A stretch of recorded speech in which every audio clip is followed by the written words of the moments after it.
All right.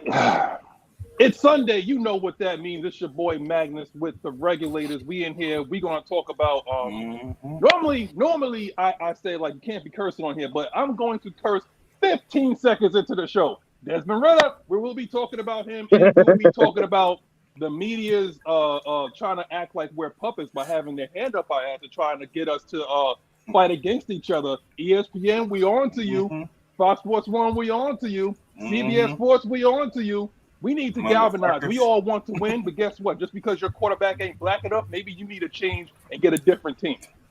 Go like the University of Miami or something like that. I don't know. But as of right now, Des is our quarterback of the future. And speaking of the future, right above my head, actually a little diagonal right now, we playing bingo. We got Ant from the Villains. It's like a little bit under the weather, but that's okay. So are these fans too. I'm good. Okay. What's up, brother?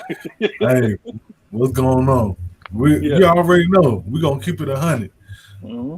We ain't got nothing but the stats, the facts, and the truth for you. If you don't like it, get the hell out the door. Don't let the door hit. You can like Georgia Tech or I care, you know what I'm saying? What the hell we got down there? That is our lockdown corner.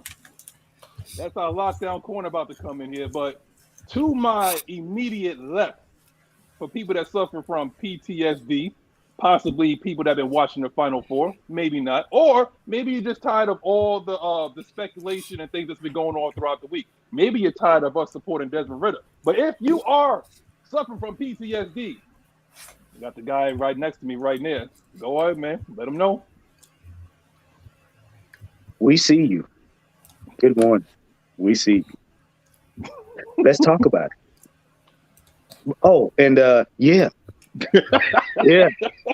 You got two eyes. You got two eyes. So in other words, look us in our eyes when you talking crap to us about our team, all right? We see. Left, right. Speaking of we see you, above my head. Now, you got to answer a couple of questions for me, Coach, okay? One, I already see that you're eating something, okay? Two, I need to know what the temperature is. And three, I think you got beef with Grove Street because you are beefing with a guy named Carl Johnson. I saw the show yesterday. You're beefing with somebody. You're beefing with somebody named Carl Johnson, okay? I don't know who that Carl is, but anyway. I need to know. Is everything all right up there? I guess. Yeah. I don't know. That mother ain't that something. Bruh, he called Carl Johnson. Hey, Carl Johnson was a good conversation yesterday. Hey, Coach, you called that man out like you was in class, bro. You called him out like you was in class. Hey, Carl Johnson. He started doing that. I seen him do that moonwalk. I thought he was gonna break his ACL, man. He kept real that. Don't pop a hamstring. Don't pop a hamstring. But hey, hamstring. It is. Well, I call it. It's cold this morning though. I ain't got no heat on the house either. It's 36 degrees, man. Yeah, ain't no sun either. So I don't know. Actually, that could be what you call it though. That could be a snow. They talk about snow the next couple of days, man. Y'all crazy? Yeah. Y'all about to get snow. Yeah, y'all about to get snow the umpteenth time. We get April snow, not April showers. April snow. How you supposed to pay your taxes on time if I got snow and whatnot? You better give me that extension. Hey, Coach. Don't wait till last day. Coach, you got a couple supporters talk about Carl Johnson. You suck. Hey, man. Hey. Grove Street. Right. Hey, Carl. You know what though? I understand Carl Johnson. He fell into that little trap that everybody. I told you how did media do? They throw that shit on the wall and hook the stick. He gonna make sure it stays up there. He gonna touch it to make sure it stays up there. The Kool-Aid. Coach activated the trap card, but it's been such a long time. We got Locked In Sports here. We got the guy locking down opposite of AJ Terrell. So anybody that we draft at number 8 is considered a luxury. Lock, it's been a long time. You might have to reintroduce yourself, man. But what's up, brother? It's been a long time. How you been? What role? Something wrong. Your speaker's down, Lock. Yeah. It's Dirk Cutter. Dirk Cutter, you need to give him an uppercut. He'll let go of the mic. Yeah, he said Dirk got him a hold. Yeah. He said Dirk got me. Hold on. All right, so we're gonna go into the elites, and then we're gonna start with this topic. First and foremost, my boy Andrew G. First, what up, Andrew G? Andrew sleeps here. we got nice little cot for him. We got a cot and a comforter for him. I'm gonna send him some coffee. So we got Andrew G. First. That's all I want you to say, brother. From here on now, I appreciate you. We got OG Big Sam. Check him out during the week because he come on the show too. We got YMOF Jamal. We got Bubba Gump. Tev Sports and Gaming. What's up, brother? We got Silas Draven. We got Miss Pamela Johnson. We gotta behave ourselves because we got the ladies in here. We gotta behave ourselves. We got Ernest Gibson. Loch, I know you about to come on in. We got Ultra Shadow. I know I was talking to you yesterday about WrestleMania. Appreciate that. We got Jay Black, Terry Ocean Boy, Sherman Wood, Prince Cal. What's up, brother? We got Stealth Mode TV 23, Miss Sonia Howell, Matt Town Dirty. We got D Lawton that says that Carl Johnson and all of Grove Street fellas, they suck. And we got Tay Rush and Michael. So we're going to go right on into this. I think Blackberry snuck in here. And what? Now I saw you during the week, Blackberry, going off. I saw you during the week, man. So go on ahead. Don't give the people, don't let these people wait. Go on ahead, man. And he left. All right. Dirk cut over there. We got to get Dirk cut out of our all right. So control room. We're going to go straight into it.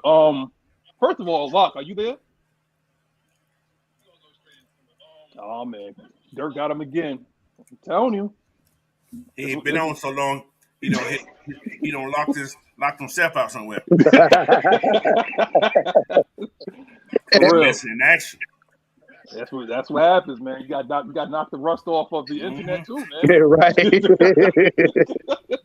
All right. Turn the volume up. Come on, Loch. My dog. There's like, don't do that. Don't do that. That's unfalcon. Like, don't do that. It's all that music, man. Jamming on those beats.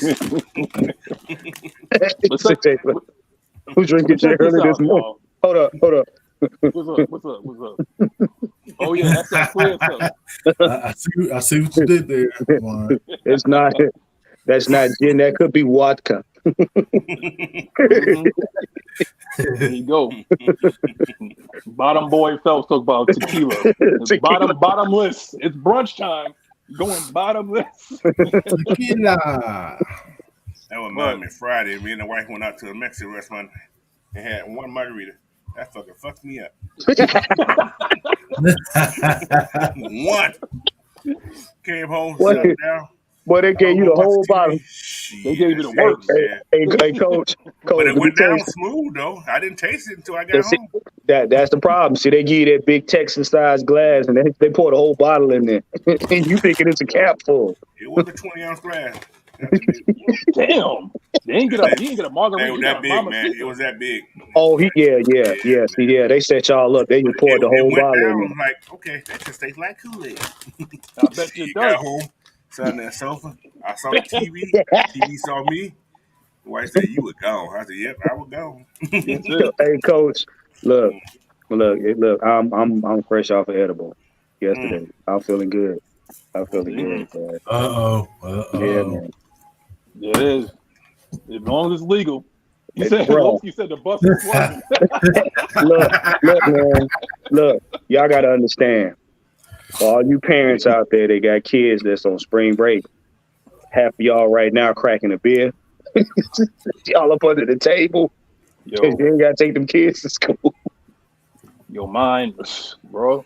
Mine about to be 5, so she don't know what to do. No, Ray 50 talking about me doing my mock draft. Ray 50, just to let you know, that was a mock draft. That was just a scenario that could happen. I didn't say it was going to happen. Coach, you be exposing the people with the mock draft, man. You be hurting people. It's just like I say, anything can happen. You don't know how the hell this draft going to go. Right. We don't even know. We just throwing shit up against the wall. We don't even know.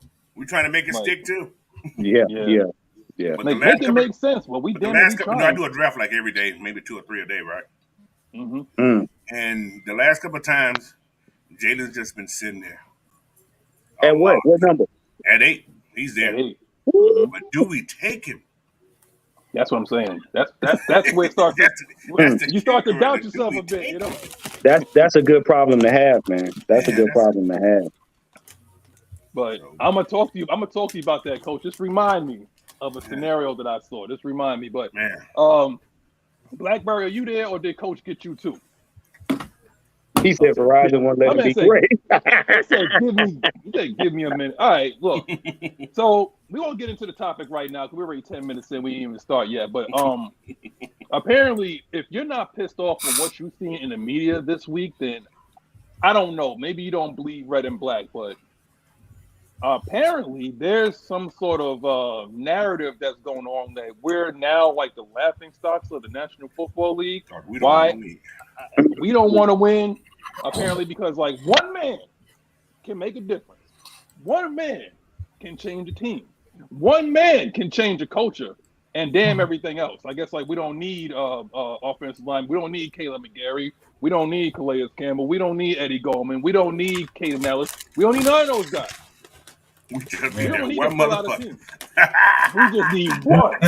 See, now that need to be a hashtag.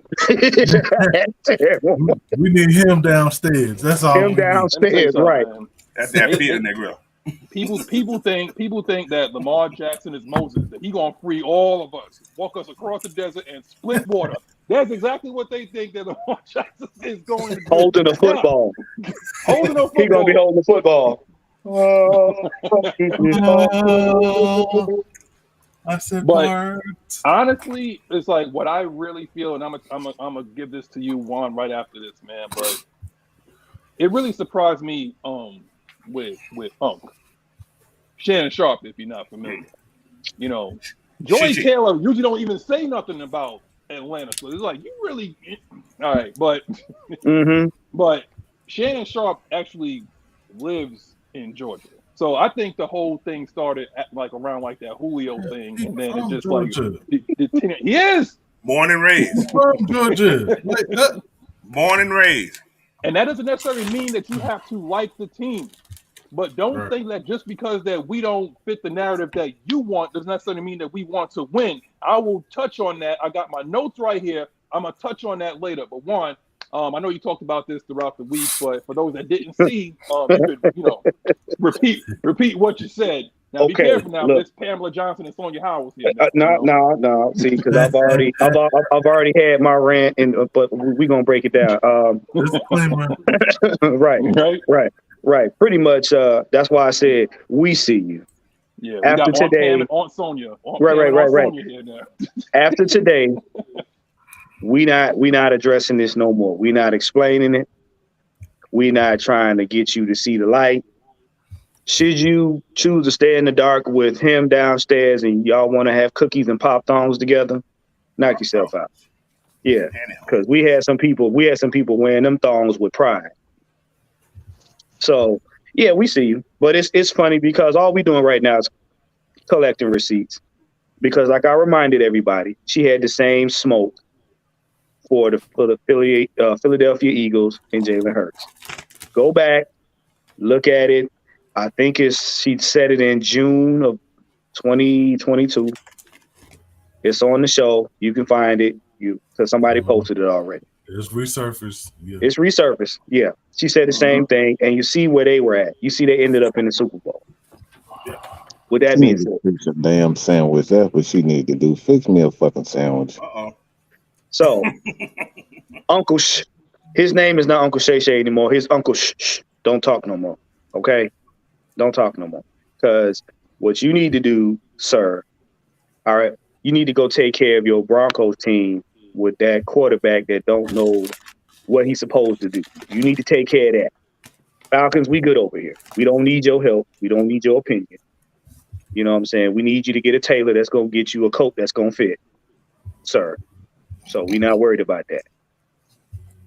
For you content creators who, like I said, are not responsible enough to tell the truth, that's been backpedaling, that's that's gotten humbled, either tell the truth or cancel your show. Why are you on here? You're not doing these fans any service at all.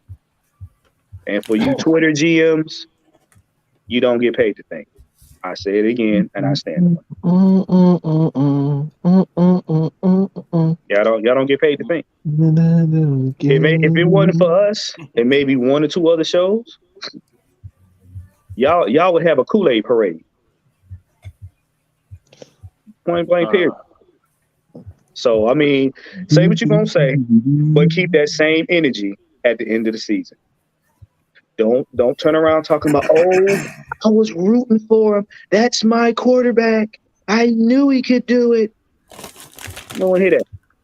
No one hear it. You can do it. Right. What you got, Mike? I know Mike got something though. Oh yeah, I'm gonna keep it PG. I'm sorry, Warren. I was so disrespectful to you. I'm sorry. I just feel so happy today. I want to get this out real quick. Austin Theory, bro, just give it up. Jesus Christ, that was so bad. I'm a huge wrestling fan, and it's I don't know how many times a dude gonna get a chance and still not improve. Like, how you were in the ring? Please don't do that again. Bro, no, please don't do that ever again. But trying to make him in the Cena, bro. You know that they trying to do. Vince, go away. This Vince written all over it. But nonetheless, I'm gonna be. I already know. Yeah, man. This is, oh my God.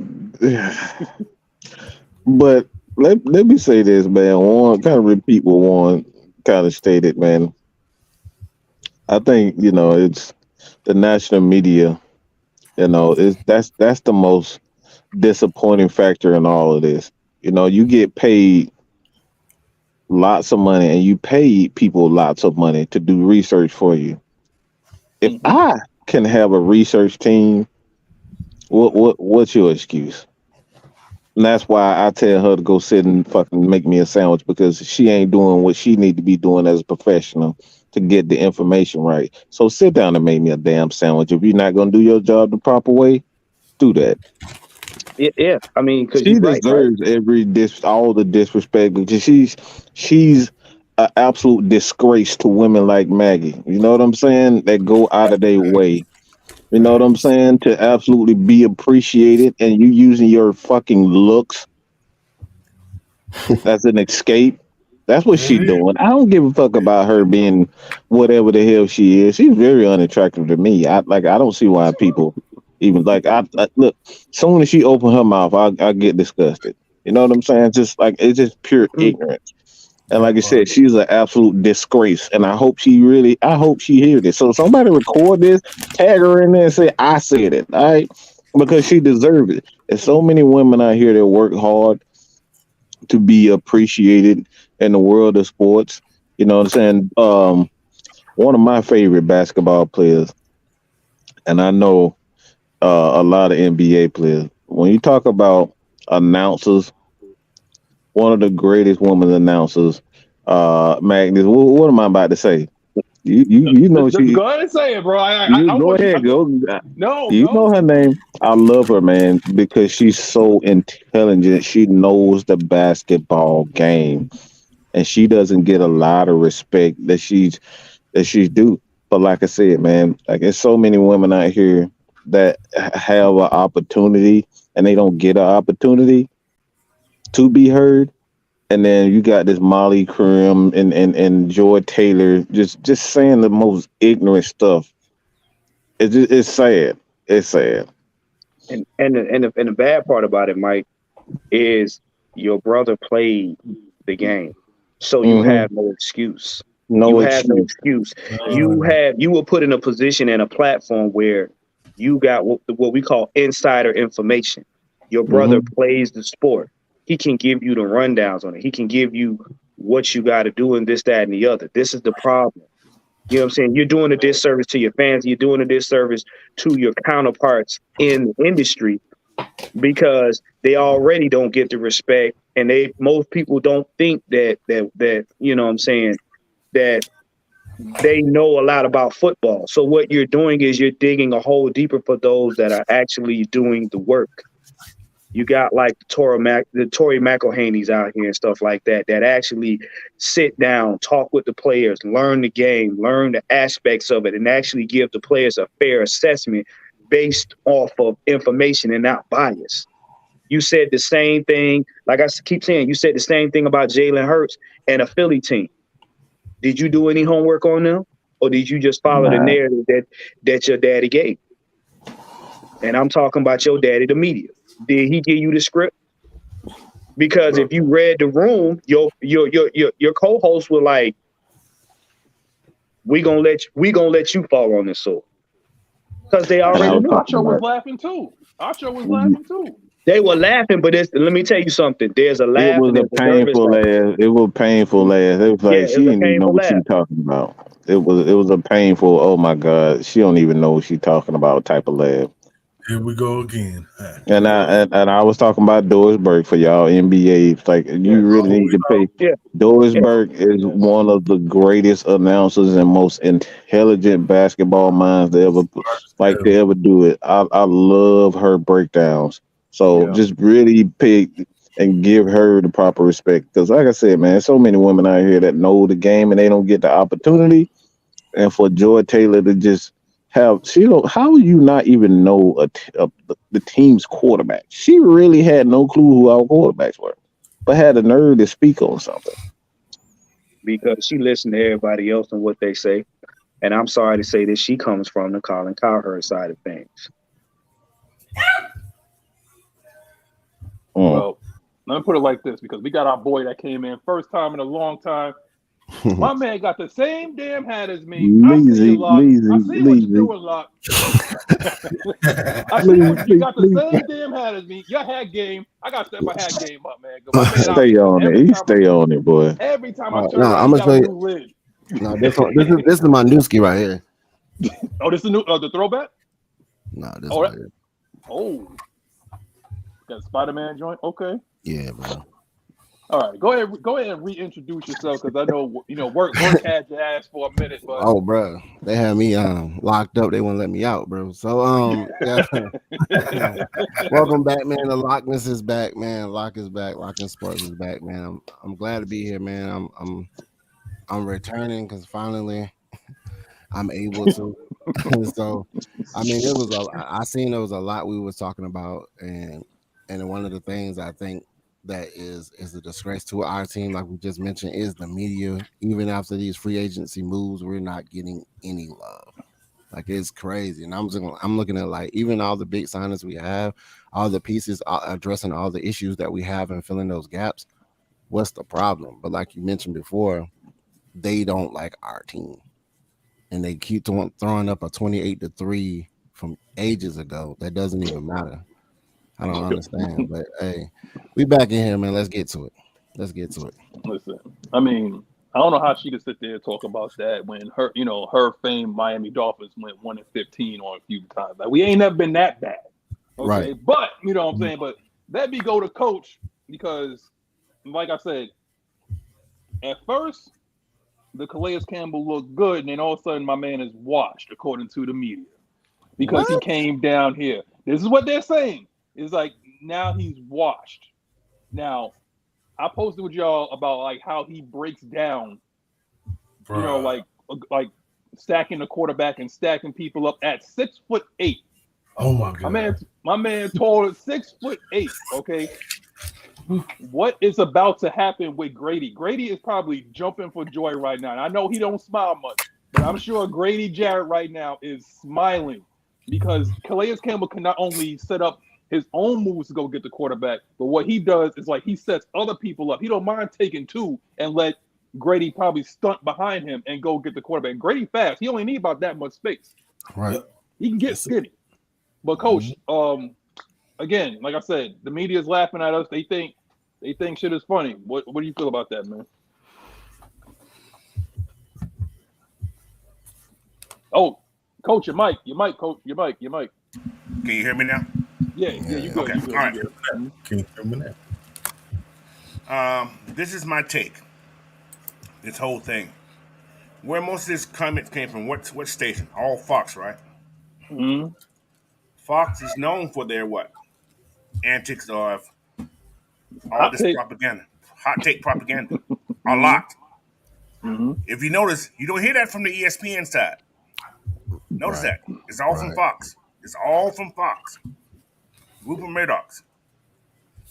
However, who's the competition when you think about the media? CNN and who? Fox. Mm-hmm. So where's CNN at? Georgia. Atlanta. Mm-hmm. So this is all a media driven thing because of Fox don't like CNN. And that's my take on it. I think it's a business thing, Mm-hmm. and Fox is always known for their antics, man. And they was told to do it, just like in the politics area, they're told to do it. So they put that narrative out there and hope it sticks. And that's all it is. I don't think she believes that, but she had to say it because that was what she was told to do. And I think Shannon did the same thing. Oh my God. Football intelligence is not genetic. And talent is not sexually transmitted. Exactly. So I'm just going to say it at that. But Ant, how do you feel, man? I didn't mean to throw it at you to go right up. Oh, you So you just gonna do me like that? Hey, bro. Touch it. You know, Make me feel better. that's my only hot take I got right now. You know? I'm gonna just say that they fall for the trap every time, especially when it comes to us. They fall for that Venus whole trap every fucking time. Like, oh, let's go for this bad narrative. Damn garage. I got an air conditioner on. Nah, it's the garage. Oh, okay. I can't stand you. Go ahead, and finish your take, bro. Living near the airport here. Here we go. No, I'm that's all they do, bro. Like with a butt, everybody joke. Everybody. It's who's not to see what we're doing behind the scenes. And then they get mad because we're not following in line with what they want. We're turning heel to what they say they want us to do. And they don't like that. And they know what's coming in the near future. Can I say something real quick though? I mean, cause we gonna keep on this for a minute because ain't that many topics out right now. But I want to talk about basketball as well.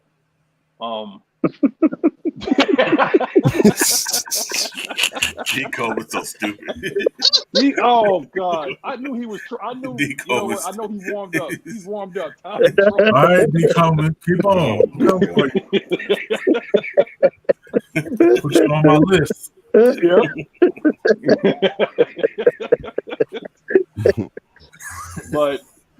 But check this out though. One thing that's happening right now, what Atlanta's been known for is flair, the flash, the culture, and it translated into sports, right? Whatever, it was a reflection of directly of what the city was about. That's basically what it's like with Pittsburgh. You see it with Detroit. You see it with LA. You see a lot of these teams they build their team as a reflection of the city so that the fan base can identify with it. The problem with us is that we had the culture. We had enough wins to reflect that. So basically, it reminded me of that line from White Man Can't Jump, where it says like, you rather look bad and lose than you rather look good and lose than look bad and win. Yeah, you know what I'm saying? There you go. So that's what they want. Here's my thing. Now here's my thing though. Check this out. Check out where I'm going with this, because Big Truck Trap Star, I'm gonna address your comment too. Ain't nothing bad, so don't worry about that. But check this out though. There's culture changers that's coming to Atlanta. And that's why a lot of people are not embracing this, because Arthur Smith is a lunch pail type of dude. It's a Detroit style type of thing that he has. A Pittsburgh style type of person that he is. Even though that he was born to a predominantly rich family, yes. He has a lunch pail. Yes. Yeah. Majority. I would say, yeah, I'm kind of like low selling it a little bit. But he was well off. But his father didn't give him a damn thing. His father was a war veteran, so he didn't believe in giving him shit. I'll pay for you to get to college. But like, other than that, it's like, no, you're gonna have to work for everything that you got. Now, here's my thing with this, okay? With Arthur Smith is that he's reflecting the way he is in his team. That's why you see the team changing a bit. And yes, it's starting to scare people because yes, we was within 7 points in a lot of the games that we had. But also I want you to realize too, your Atlanta Hawks are going to change too. Because Quinn Snyder changed the culture in Utah too. So best believe that he's going to get some hard-working people, John Collins. I'm looking at you because I got beef. Like, I'm surprised he's still on the team, bro. Listen, Quinn Snyder changed the culture down there. Oh God! Hey, here he is, Grove Street. Hey, You come to learn some more? Carl. What's up, Carl? Now, here's the thing. Here's the thing, though. We're not going to let him take over the show. I'll address a little bit of the comments, though, but I'm not going to have you take over the show. There's 116 people watching. It's more than just one person. This is not a one-on-one Zoom. This is not what it is. He's not a Falcon fan. He's a troll. But again, like I said, there's 116 people in the comments that can actually address them if they want to. Right. Coach already addressed you yesterday. It's not going to happen here. Like I said, I took him to school. Yeah, I took him to school. 115 times 2. That's how many eyes is watching. So I ain't got to worry about that. But again, like I said, culture changes is happening. Culture changing is coming. As of right now, the Atlanta Falcons are a little bit ahead of the Hawks a little bit because of, we had the offseason and all that. But change is coming. We got hardworking lunch pail type of dudes. It may not have anything that's like honestly, me and my boy, I know that all my life. By the river. me and my boy, like I swear, like I was so pissed off because he's a very knowledgeable fan, and he told me that why didn't you get Lamar Jackson? It would put butts in seats. I heard that so many times too, man. Bruh, that's what they main thing. It wasn't even about winning. I didn't hear nothing about winning, bro. Do y'all realize no butts in the seat? He's still getting paid because he can write that shit off. But y'all stupid. My business. He gonna be fine. Trust me. Coach, check this out. Arthur Blank said, like I said, I got my pad right here. Okay. He said we had the NFL record for the most dead money. Exactly. 71 million. Right. NFL record. Yeah. And right after that, you want to go. So you went and bought that iced out watch. And right after that, right after you cleaned your credit up, you want to go buy another one. Let me go buy that Bentley. Bro. Buy you. Don't buy no new. Buy you. Let me do it again. I didn't learn what I did. Let me do it again. I ain't learn what I did. You just got your credit back, bro.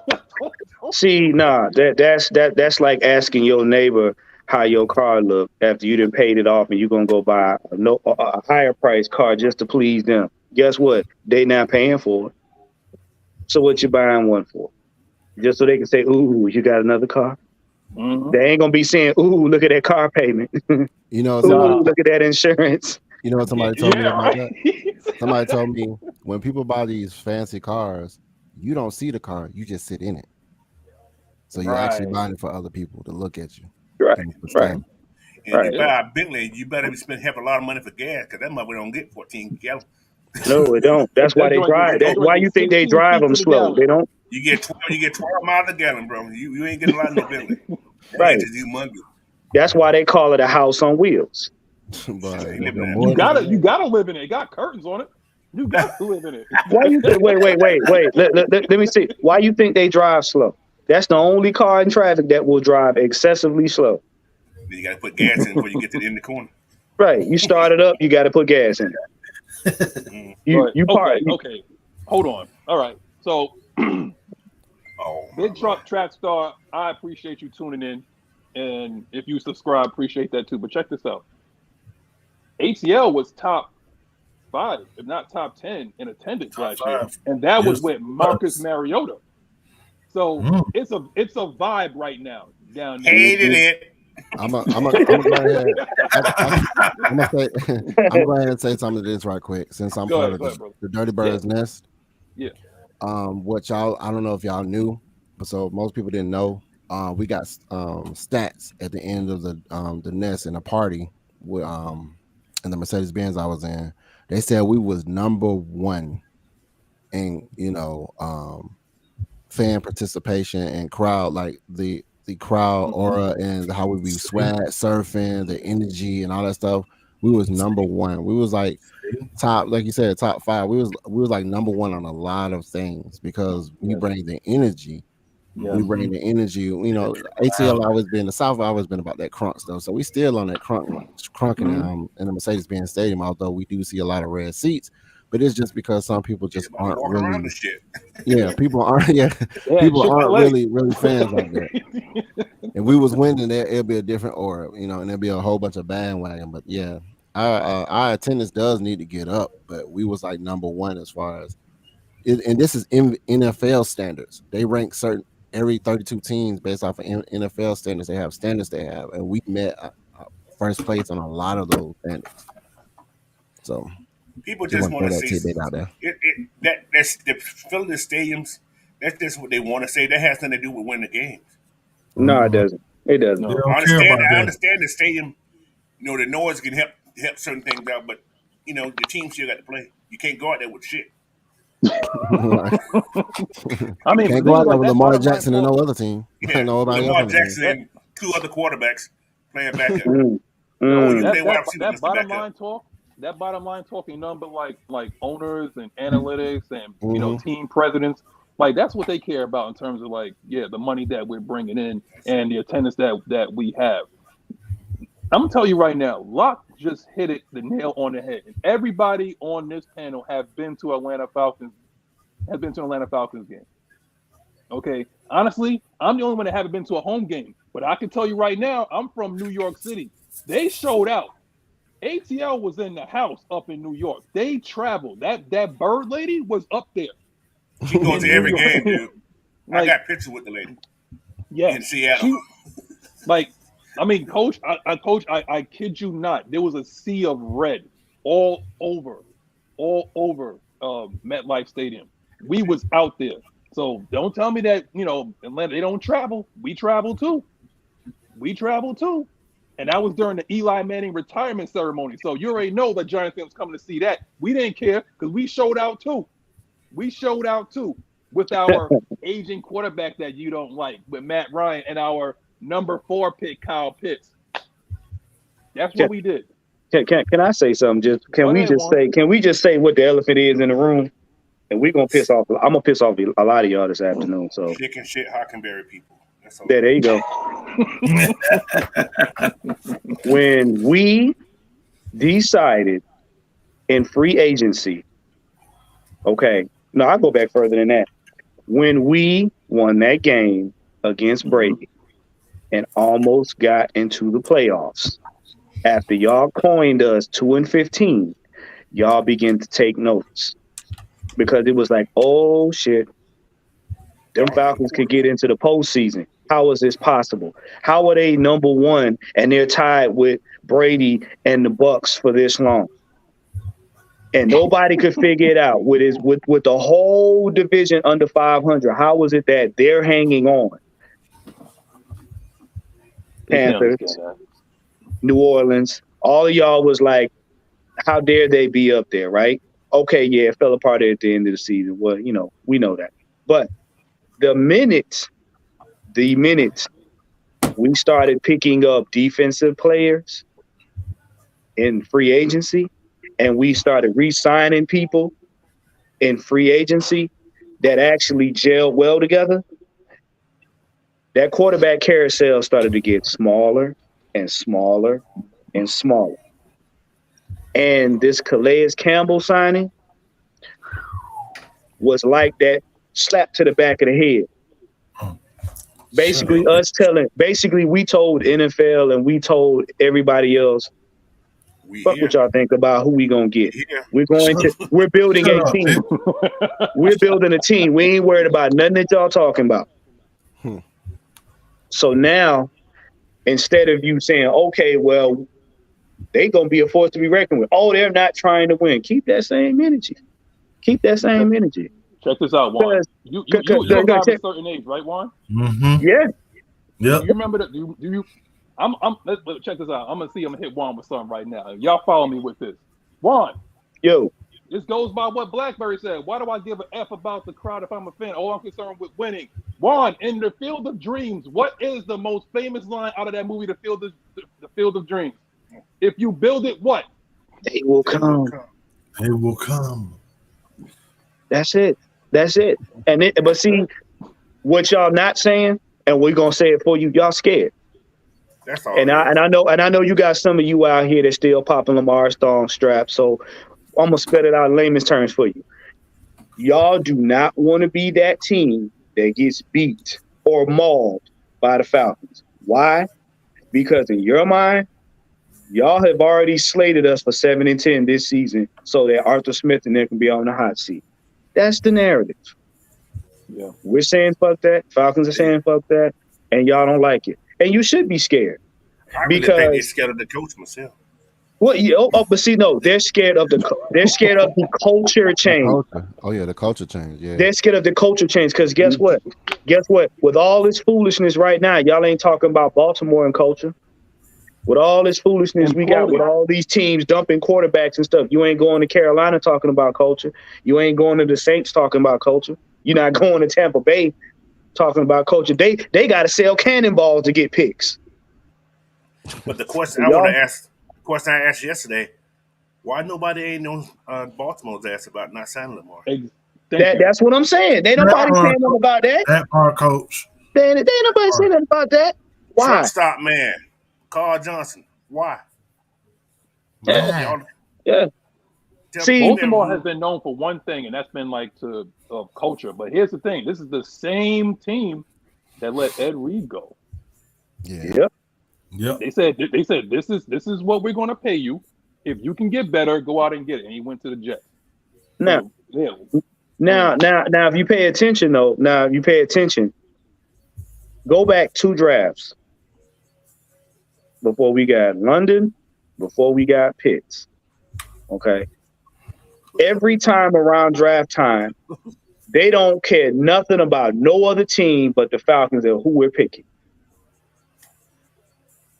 You ever paid attention to that? Even when our defense wasn't even a blip on the radar. They worried about who we're going to pick. We've had a stranglehold on our pick for 2 draft shows consecutive. And now we got a stranglehold on this one. Y'all narrative is running out. It's running out of time.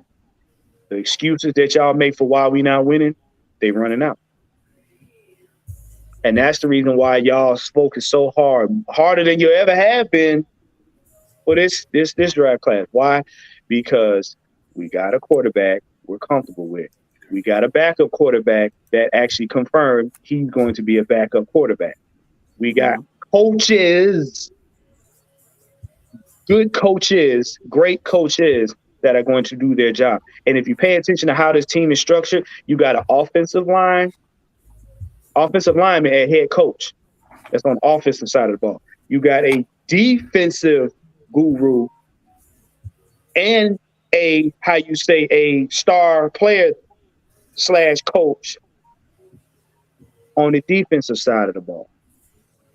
You got 2 of those. What scares y'all is balance and building, because now we can attack you over the top with the running game, bust you in the mouth with the defense, and we can take you out on special teams. Y'all scared? Because I'm gonna ask you right now, how many teams right now in the NFC South alone are that complete at this point? They say the Panthers are. They saying the Panthers. They ain't make their pick yet. They say no. Look, they say the Panthers are right. They say the Panthers are right. Then those picks that y'all made to include the coaches, how balanced is that team right now? One, they just like quarterbacks named Sam. They like Sam Darnold. They like Sam Howell. They like Sam Cook. Andy. They like Sam I Am. They like, you know. Sam They and like Andy. green. They like green eggs and Sam. You know, whatever. But guess they got some great wide receivers. They got D.D. Chark and Adam Thielen. Okay, that's offense. Who they got on defense, coach? Who they got on defense, coach? I don't know.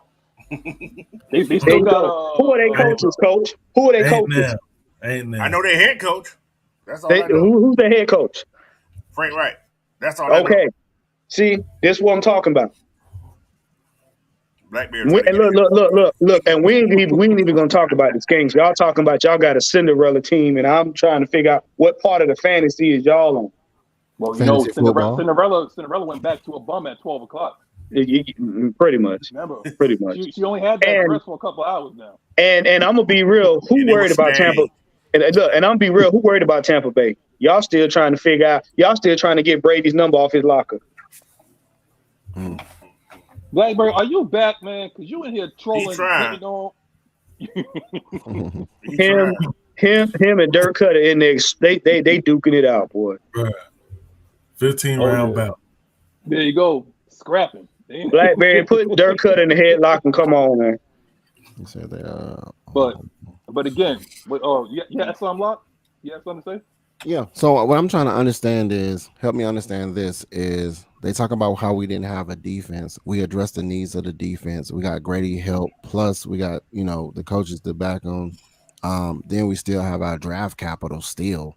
And it's like, what are we talking like? What are we really talking about right now? Like, what are we really talking about? They full of shit. Right. I'm you know what, man? I'm going to the point. They full of shit right now.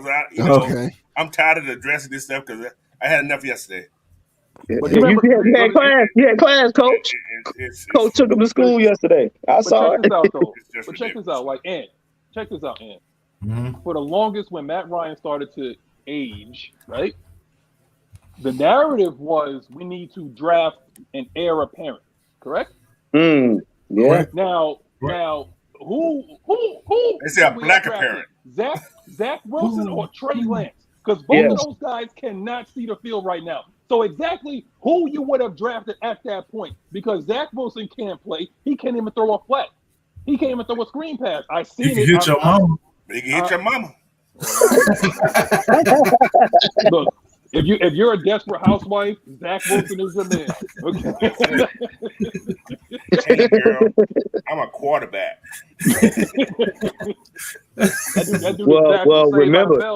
Remember, Magnus, that was the Malik Willis got a good arm. Malik Willis had, You heard me. You was there. One. How far did he drop? All the way down. He dropped like a he was the first him downstairs. It was really downstairs. Okay. But look. Yeah, what's up, man? These are the same people. I keep going back to this fucking point every time. These are the same fucking people that did not want us to draft Matt Ryan in the first place. They want us to draft y'all. I'm going to go over that. That's a good point. I'm going to talk about that. When Matt Ryan was drafted, right?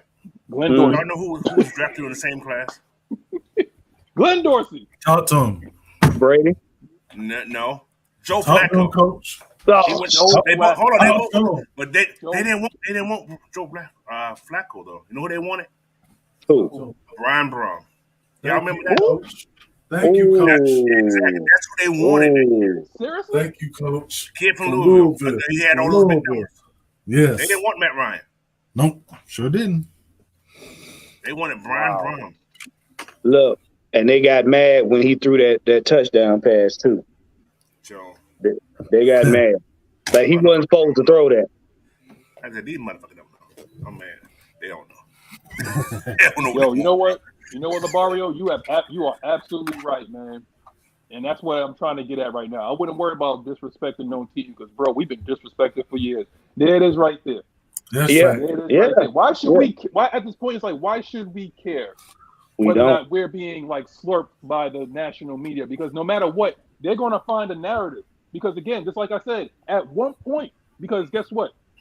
If we would have drafted Justin Fields, they would have had a problem with him running all the time, right? Mariota. Right. And Y'all proved that. They had a problem with him. It was like, bro.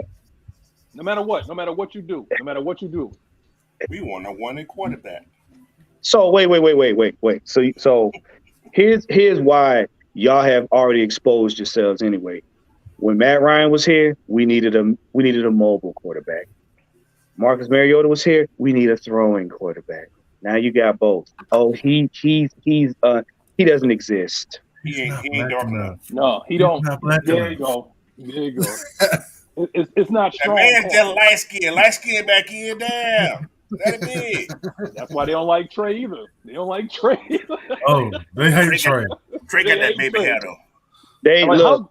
How dare you be light skinned and confident? How dare you? Right. No. No. How dare you be light skinned and be a leader? How dare you? How dare you? How dare you go from a white man to a half and half? You know, hey guys, y'all know Desmond wears change. He does. Oh yeah, he does. Yeah, he does. He be rocking that gold. All you gotta do is look at his draft. Look at the draft night. He was wearing one then.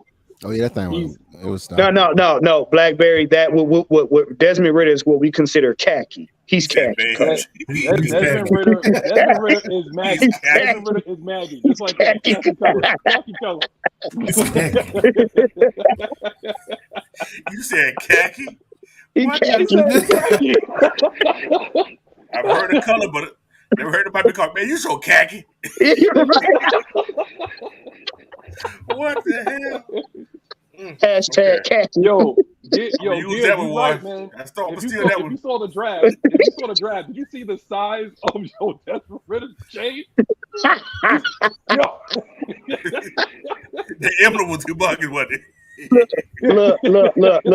I'm gonna give y'all. Look, I'm gonna give Garify Crow. I'm gonna give you the rundown. You know what that was? He rented that because he was like, I ain't about to spend my check on this. Y'all can take this back to Zales when I'm done with it.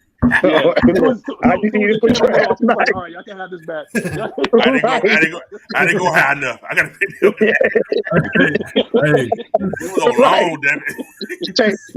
Look, I got a chip on my shoulder. Take this chain off. That's that Can't Julie, y'all can have it back. That's that Old Navy khaki, Maggie. Old Navy khaki. Oh shit! Yo. See, this is why I ain't shitting out. Juan started it. This is why. I'm just good. But you said Old Navy. The Old Navy khaki. If you know, look, if you Hey, well, look. At least he didn't say. Look. At least he didn't say Walmart khaki. All right. At least he didn't say Walmart. That shit gonna break. Oh Jesus! Oh Lord! That shit gonna We're not doing that. We're not doing that, Warren. Don't you do that? I'm not. I'm just saying. They want that Dickies Brown, you know. Wait. Blackberry said Oshkosh. Oh shit! Y'all gonna stop cussing on here, bro. Hey, look, I ain't gonna lie though. Oshkosh is durable. Oh my god. Yo, Red Swan, you funny. Say I gotta take my daughter to Disney World for her Take us a cash. Oh my god. But I mean, the thing about, like I said, I don't know what exactly in terms of culture, like, do you want? Because Dez kind of fits. I mean, like the thing is, like he reminds me a lot of like what Trae Young represents a bit. Uh-huh. Where same type of color, the same type of hairline, and just confident. The thing is, like, he's the Trae Young of the NFL, and Trae Young is the Ridder of the NBA. I said, y'all hate them both. Y'all hate them both. They don't care what y'all think. You know what I'm saying? I mean, the man only played 4 games. You can't hate look, him. Look, really? Hey, you know what, Magnus? You know what's wrong? You know why people are pissed off about them 2 young men? Because them 2 young men right now embody 2 villains in the DC world. You know what I'm saying? Mr. Freeze and the Riddler. That's what's wrong with y'all. That's what's wrong with y'all. Why you think we call ourselves villains? We know who we got. Exactly. We know who we got. But for those of y'all that just came in, this is exactly what we're talking about. How the sports media is, and the thing is, like, I wouldn't have put this as a topic if I didn't feel like for the past 7 days, this has been the narrative, and it was aggravating. That's what it was to me. And I'm the type of person like I have emotional intelligence and whatnot, but what was just shown throughout this past 7 days is what, and even honestly, the fact that I was watching Undisputed and Skip Bayless wasn't the one that was trolling. It was Shannon Sharp. It was Shannon Sharp. Uncle Shannon Sharp. No, you mean Uncle Shh. Don't talk no more. Don't talk no more. Mm-mm. You know what? At this point, it's the same thing like with the Hawks, man. Because I think, personally speaking, I think you guys got the right coach, man. I really like Quinn Snyder. Oh, perfect coach. He's a tough coach, man. He remind me of Jerry Sloan. Yeah. Another guy from Utah. Magnus, got the right coach. Wait till next year. Yes. Wait till he has a full off season. Yep. He is going to change the whole dynamic of this team. Yeah. Yep. You see the look on his face. Quinn don't smile at all. You don't. Quinn don't smile. I didn't go. Wait. I didn't think Arthur Smith didn't smile. Quinn looked like he about ready to stab somebody on the sideline. He's like, you ain't make that free throw. Come here. See, when you see Arthur Smith smile, he's calling you a dumbass behind it. Yeah. That's what he's saying. You dumb motherfucker. Look, I'm gonna smile at you. You're a dumb motherfucker. When you see Quinn Snyder, he ain't smiling at all. He just gonna let you know I'm just gonna pimp slap you. That just is what it ain't nothing happy about this. But do you realize the nicest person last year was the black guy, Terry Fontenot, in these interviews? Ooh. Dean Pease, Dave Ragone, Arthur Smith was giving D-Led the business for 18 weeks. Oh, you forget one. Hey, look, no, he gave Rich Eisen the business. That show there was a shame. He don't care. Arthur Smith don't care, bro. Like he don't get caught still. Really, Carl, cut it. Yeah, Carl, cut it out. Yeah. Cut it out. That's why I said, don't worry about it. Don't worry about it. Cut it out. Don't worry about it. Don't worry about it. Do what Trae Young does. It's like this. Is Uncle Shay the same guy that had Trent Dilfer as the quarterback when he won the Super Bowl? Yeah. Don't forget Brad Johnson won a Super Bowl too. Don't forget Nick Foles won a Super Bowl too. Nick Foles won a Super Bowl during that time when Carson Wentz went down during that MVP season. Oh yeah. Nick Foles came in and didn't miss a beat. Hell, didn't he capture the game-winning touchdown with the Philly special? The Philly special. He did. Yeah. Got a stupid chicken. I ain't did nothing else of that. Right. But he don't play on 17. He's still in the league. Yeah, he's still. But check this out, Loch. Well, first of all, offensive minds get more slack than defensive coaches. When you turn to a head coach, a defensive coach would get fired way before an offensive genius would. They get more slack. They know why. That's a narrative in its own right. But Loch, let me ask you something, man. Yeah. When we're talking about culture and changes, I mean, you're a season ticket holder. Mm-hmm. You've seen it. First of all, for the first time in a long time, I can say that it almost got me emotional seeing how that dome was rocking because it's been such a long time. Oh yeah, it's been such a long, and the fact that you see people having fun and making noise. Honestly, my only beef is I don't like that. It's third. I hate that. Oh, it's third down. It's third down. Oh yeah. Fuck up and give it up. That's right. 30-14. I mean, That's last year now. That's last year. That's over now. We ain't got to worry about it. But again, like I said, we're talking about culture changes, and we're going to draft guys that's reflective of said culture. Now, no matter what we do, it's like, okay, well, you guys stole New Orleans Saints. You stole one of our scouts. You stole David Onyemata. You stole Caden Ellis. Well, what the hell was Onyemata and Caden Ellis doing? Caden Ellis barely started last year. He earned his starting spot. David Onyemata was like a run stuffer. So what? So you think those guys dictate your wins on your team? Mm. They're concerned about that because they left to Atlanta. Well, if that was the case, they would have got to the playoffs. I'm sorry. Look. My only thing is like we just have look. As long as we shut down Taysom Hill, because that MFer get on my last damn nerve. He don't do anything special. That dude get on my nerve. Direct snap, bobble, run. I'm gonna tell you right now. If you remember the PFF picture they put out with everybody we have on defense, Taysom Hill ain't gonna be a factor. Because you got two men on our line that knows how he plays. See, this is what y'all fail to realize. It's three people. The coach too. Coach too. Yeah. This is why y'all mad. We got chess pieces off of other boards that know y'all style and technique. It's just like I said about the Super Bowl. People want to have all these little intricacies about how Kansas City beat Philly. They beat them because Andy Reid used to coach Philly. He knows the program. Even if they tweaked a couple plays here and there and stuff he knows that team.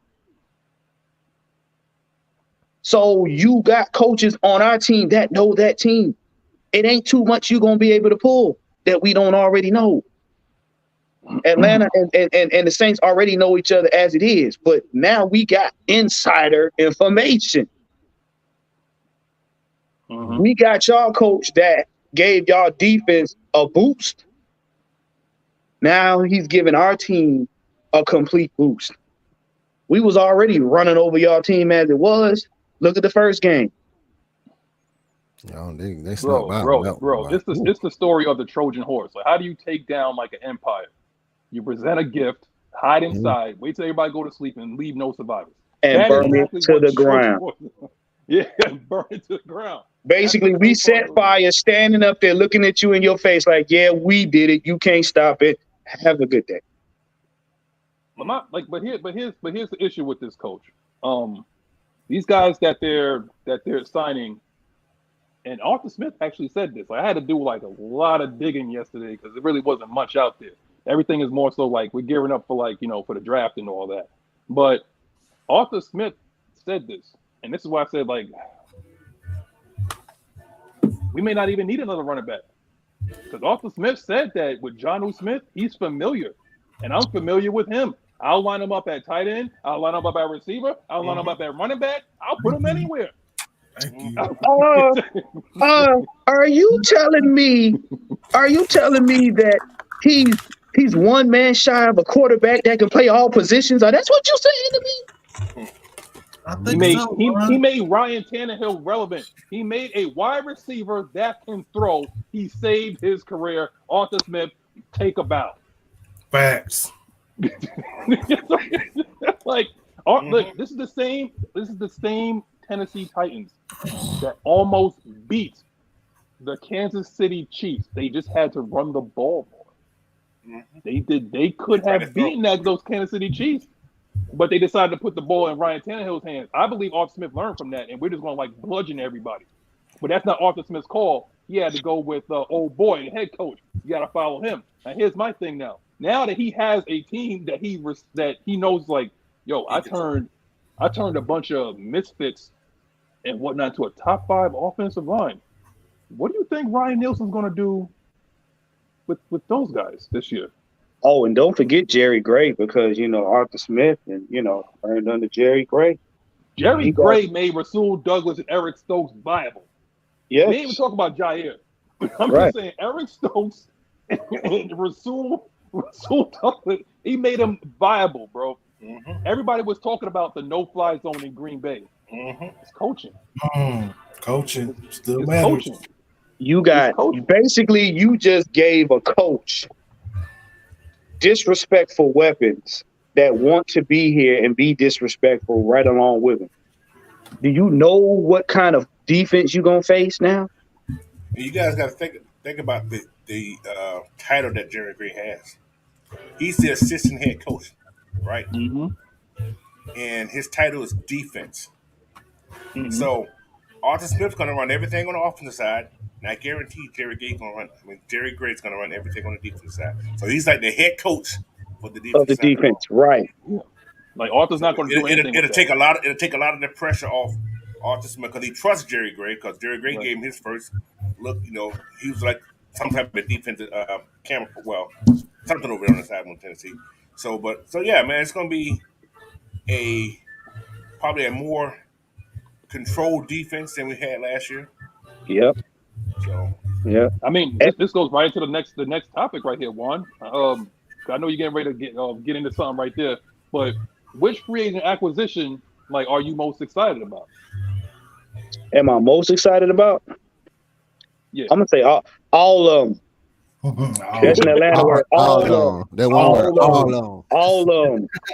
ALLUM. All of them. All of them. For all y'all that know, you know. All of them. all of All of them.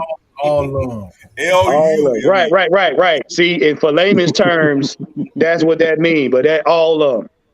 Yep. The reason why I like this line because for me being a Falcons fan that have seen from 98 on to now, seeing how we had D-Block, seeing how we had the grit splits back in the 80s or whatnot, late 80s. I was one of those. See, I'm an offensive guy myself at heart. You know what I'm saying? But I understood that defenses did win championships because I watched, like I said, I was one of those kids that watched Buffalo get their ass handed to them 4 times straight. Yes. So I've seen what defenses can do over and over and over again. So when it comes to this lineup right now, I see what we did. It's almost like they trying to combine that gridiron type mentality from the 90s with the team we were trying to put together in 2016. And now you got coaches to where the coaching staff is balanced enough to like what we just said. Arthur Smith can focus solely on offense. Jerry Gray is going to be the last say-so on defense with a mad scientist in the middle of it called Ryan Nielsen. And he going to let Ryan Nielsen run ham on all them players, and them players is going to translate to the field. So now what you got is you got coaches that are actually going to be able to do the best they can on their side of the ball, which makes this team complete and deadly.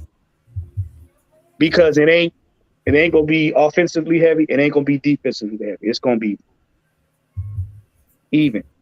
So yeah, and PFL put out a chart. Now, the only piece that was questionable was, Tyree Wilson, because we don't know how he's going to do. But with that being said, that's a damn good lineup. And they ain't even done. They not even done. This is what y'all got to be scared of. How many draft seasons have you had the Falcons to where we're basically sitting back and the draft is a luxury? When the last time you seen that? Most of the time we go into the draft, we are starving. Never were. Yeah. I don't know what month and what year that is, but absolutely. The 62nd or never were. That's it. And I was born in 78, so I ain't nowhere near that. Bro. And this is the thing. Y'all mad because the draft is a luxury. And then what? The final straw is gonna be what? Free agency? Undrafted free agency. Yeah, undrafted free agents. Free agency, and you think about people coming back from retirement, to return back. Like, Eddie Goldman. But check this out. Well, first of all, Grady Jarrett put the bat signal in the air, and Eddie Goldman saw it. right. Yeah, right. Look. I'm gonna equate this lineup to Ocean's 13. They just brought everybody out. Boy, all of them. Everybody out. Everybody come to the table. Oh, that's my boy right there. Yeah, Batman. That's my man right there. Listen, I am Batman. but I'm gonna go to you, Loch, off of this. Check this out. I did some digging again. Okay, so Arthur Blank also said that did my homework. That's right. After he said we set the NFL record for the most dead money, he said he wanted to round out the roster. He wanted to round out the roster. Now, here's another thing. Terry Fontenot says teams win games, not individuals. Ooh. Say it again. No. Say it slower for the ones in the back, Magnus. Terry F. Baby said, cousin of Ms Maggie T, said teams win games, not individuals. Ooh. Okay? So this is how they went. This is how they answered why haven't you gone after Lamar Jackson? Now, here's another point right here, because Loch, I'm coming to you right after this, man. Check this out. This is how they describe Ridder. Now, this is a word that's often used, and I don't think a lot of people know exactly what it means, though. You ever heard these guys talk about moxie? Okay, now I looked up moxie because that's something like when the French people say a certain je ne sais quoi. I asked a French person what that means, and they said it means I don't know. I can't really define what it is. Okay, that's what je ne sais quoi means. Moxie, I looked it up. Okay, it's that it factor. I really don't know what it means. Determination. It factor, yeah. There you go. Now moxie. I think my man Loch on it, man. Yeah. My man got plenty of sleep last night. He said, moxie, when they described Desmond Ridder, he said he has moxie. Moxie means force of character, determination, and nerve.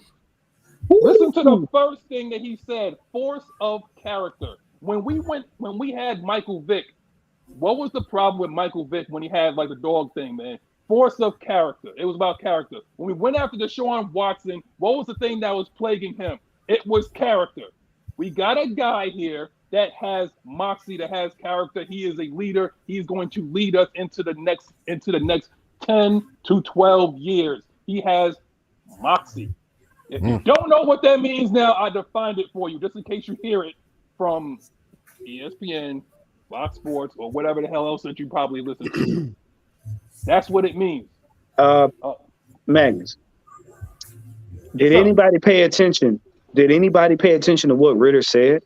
Yeah, when Terry Fontenot called him. Yeah, because let me learn y'all something about when a person in particular, a man in the sports, he has a clear vision of where he said he's going. He didn't say if. He didn't say maybe. He didn't say probably. He said, I am here to get a Super Bowl championship.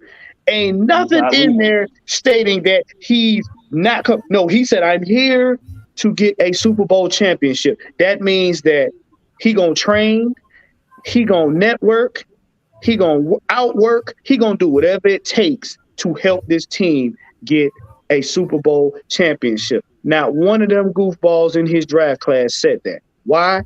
He believes he can get it done. So if he believes he can get it done, game over. Once a man makes his mind up, the world literally has to get out of his way. Yes. Didn't Lamar Jackson go to a playoff game? One. No, I'm talking about in college. Oh, well. I'm not sure. Did he? I don't think he did. Did he? I know he didn't. Okay. Yeah, but see now, just to prove, and now here's proof that this young man means what he says.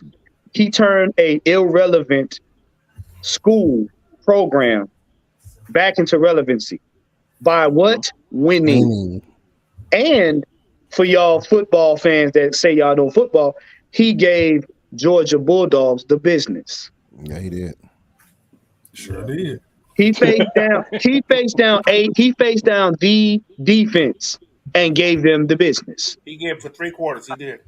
So Fourth quarter, this man has his mind made up. So it doesn't matter what the media say. It don't matter what Uncle Shush and the Gawk crew says. It doesn't matter what these content creators that got their head up their ass say. It don't mean nothing. This young man has a mission, and he's on a team that has an identity. And they understand that he has his mission. Y'all don't think these players didn't heard what he said in the draft? Why you think they want to come here? I want to play with somebody that's got a mission and that has a purpose of trying to win a championship. Uh-oh. I can get behind that. It's khaki.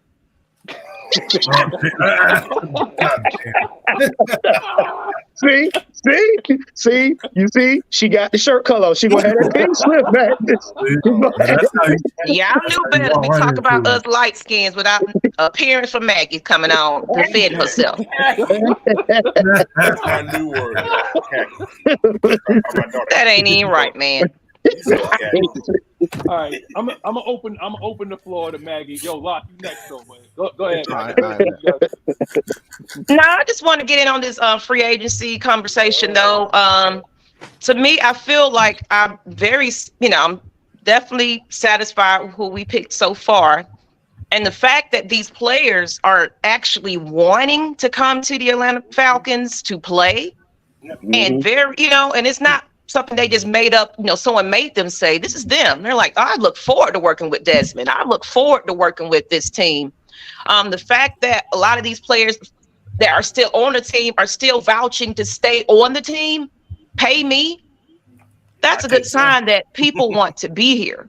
So the fact that we're focusing on defense very heavy, saying a lot for me. I don't know, of course, now it opens the conversation of us, where do you think they're going to go in the draft? It's hard to say at this point. I think we had a good free agency, and we're still not done yet. We're still not done. So we are in a great position going into this draft to pick up some good candidates. So, I'm excited about it. So like everybody else, all of them, that's who I like. I don't have one particular I don't like. So far, I'm very satisfied with what we're doing so far. And one thing we got to say about everybody, all these rumors and things like that, y'all got to pay attention to your front office. They've been telling us exactly what they want to do and how they're going and how they're moving in every speech. So all these, I don't know, it's just the media is just going crazy, but Arthur Smith is telling you right up front what we're about to do. Terry is telling you right away what we're about to do. Dang. And we got some defensive dogs that came over here to coach. Oh, it's going to be absolutely amazing to see somebody right beside Grady Jarrett at this point to help him out, because I want him to retire as a Falcon, and I don't want him going anywhere else being a defensive threat. So let's get him some help. You know what I'm saying? So that's just how I feel about it. Absolutely. Well, Rock, I'm about to come to you, but I got to pay the bills real quick because Maggie don't said dog. So for those dogs out there, this has been brought to you by Manscaped. Get 20% off plus free shipping when you use the promo code AFN at manscaped.com. When you're a dog, you got to shave your lawn. All right? What? Shave the dog. Shave your lawn. Speaking of dog, let me show y'all right quick. I named my dog after Drake London. Her name is London. Let me show it to you. Here she go. There you go. Here she go. He likes skin too, just like London. That's what I'm talking about. Look at that pretty khaki fur. Look at that. Him like skin. That dog is melanin deprived. Y'all don't start a red bone. Not his ear. He got some seasoning on his ear. Yeah, right. You see her ears, right? He got a little dark on it. He got a little bit of seasoning. Got that pumpkin spice on that ear right there. But I know, Maggie, hold on, before I let you go and whatnot. I need you to tell me, how are the ladies feeling about Jesse Bates? Because I don't heard from Lyric Mama and all that. They won't be throwing draws and all that at the game. So no comment. They're gonna kill some people. Well, I'm not. You know what? For me, I'm not your average female. I don't lust over players, honestly. I care about how you perform. Now that do something to me if you out there showing out. Now, you can be butt ugly. I don't care. I need you out there performing and hitting some guys. Well, they ain't, Charmin tissue soft anymore. You know what I'm saying? I like aggressive people. I don't care what you look like, as long as you can get the job done. So I'm the wrong lady to ask about who I'm throwing my draws at lately. No. I'm gonna tell you right now, Maggie. I know you're lying. Don't be throwing no draws. If she's saying that you could be butt ugly and be really good, then you must like AK-47 because that dude is bowling shoe ugly. Okay. But he gets the job done. I'm saying. I don't have nobody I lust over. For one thing, I feel like I'm robbing the cradle when I look at these little young guys anyway. So, me, I feel, that's my baby. My baby about to be 18 years old. You know what I'm saying? So these are children that I could have raised. So me lusting over a little, somebody that just came out of college. Like a little boy. Little boy. So I don't look at him like that. AJ Terrell. I saw the video. I tease Maggie about that all the time. She was like, hey, when AJ came over. That's the excitement of a player. Go ahead, man. And see, you know what? See. I ain't got nothing to do with that. That's the khaki-ness in it. This has been brought to you by, look, if any of y'all mess with your boy Magnus, this is the comment right here. Bowling shoe ugly. If you see anybody out there like that, say a prayer for them. Bowling shoe ugly. That means they're good at something. They good bowling at something. Shoe. This is brought to you by Hinge, the dating app that's designed to be deleted. If you think you ugly, make sure them pretty boys, them pretty boys, they too pretty to be trying to get aggressive. That's just my thing. They be combing their hair and doing this all the time. Let me go ahead and shine it up a little bit. No, you need to get aggressive and break down some cars or knock down some bricks with your foot. Oh, Maggie, so you talking about them WD-40 niggas?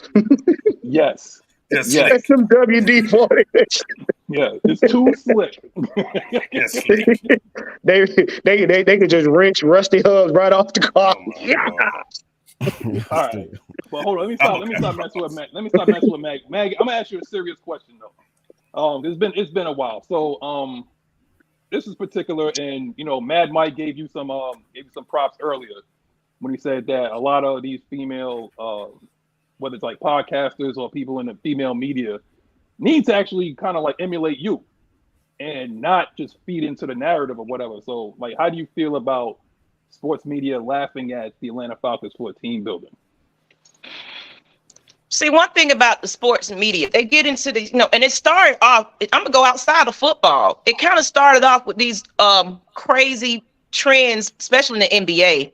Well, we want to develop these super teams, these big signing players that takes all your money. And then it's like, okay, y'all finna be something because you got this one particular player. Now, they're so sold on the whole Lamar situation. They're not thinking logically at this point. They're not actually seeing what the Falcons are doing. We are building. We are developing players, and they might not be, the most attractive player, but guess what? We're going to see some people that are getting ready to get in these trenches, getting ready to be sacking some players because we have a lot of holes that we need to fill, and giving it all to one player, to me, doesn't make any type of sense. Now, later on down the line, if we finally got some pieces in there and we feel okay, and that person comes down on that price, it's not about who he is. The narrative is it's because of who he is. People don't want him. No, like if we could afford to possibly get him on the team, I guarantee we probably would make that interest in that. But we have to be, y'all got to realize Terry came in here and he came from the Saints. What he did, he dealt with that cap. He got them decent players you knew nothing about. Arthur Smith is here to develop that player that you don't know anything about. And guess what? We ranking at what? Offense was this last year. You know what I'm saying? So we want to be those undercard players We want to be the unknowns that just going to come out there and it's like, wait a minute, what happened to where these Falcons come from? I'd rather be undercard than having this big high time player. And then we're still the same basic ass Falcons we've been for years and years and years and years. So that's just me. No, that's right. Can I pick about on something Ms. Maggie said? And also, if you hear what Arthur Blank said in his interview about it, he did not say he did not want Lamar Jackson. He said he could not see him pay him nobody a guaranteed contract of that much for a person who's always injured. Right. That's what he said. That's a big gamble. He never did say he would not. They didn't look at Lamar Jackson. He didn't say that. But he said he would not pay nobody that type of money who has the opportunity of getting hurt like that, who's not as healthy as he is. Coach, I got a question. Haven't we been saying that all off season? Yeah, but people don't listen. We've been saying that for the longest. People hear what they want to hear. Simple as that. For y'all business savvies out there, that's called ROI, meaning return on investment. That means if I'm giving you guaranteed money of that, if I'm giving you $250 million guaranteed, then you're going to have to, number one, give me $250 million play, and you're going to have to be on the field every game and then the games after the game. Because I need to get return on my investment. And I hate to say it, I'm sorry. Lamar Jackson has not proven that he is a return on investment. Because you got to be on the field. I'm not taking away from the man's skill set, but I can't see your skill set sitting on the bench. I'm sorry. And ain't none of y'all out there can prove that. The man can't prove his worth sitting on a bench. Being hurt. 75% of his game. 75%, but then he didn't want 75% of his games. Okay, yeah, that's a nice 75% if it's only 50% of the games being played. What's 75% of 50? I don't know, man. It sounds like negative whatever. 75% of 50. 3/4 of a half. I don't know, man. 37 and a half. So he a 37 and a half elite quarterback. And y'all want me to give you $250 million for 37 and a half. You can't even get paid as a quarterback for 37% completion rate. So why you want me to give up that kind of money? He better sign that damn free agency tag. I mean that the franchise tag. Yeah. If not, his mama will be mad at him because she ain't be getting that paycheck no more. But check this out, Coach. Check this out. Look, hold on. I'm coming to you right now. I want to. Thanks to Mad Mike. Okay. But thanks to Mad Mike, because he said this like in our show chat, if you want to call it. This is from Dolph Kleinman. Now, if you want to comment on this, Lock, or you want to go into your own thing, it's all good, brother.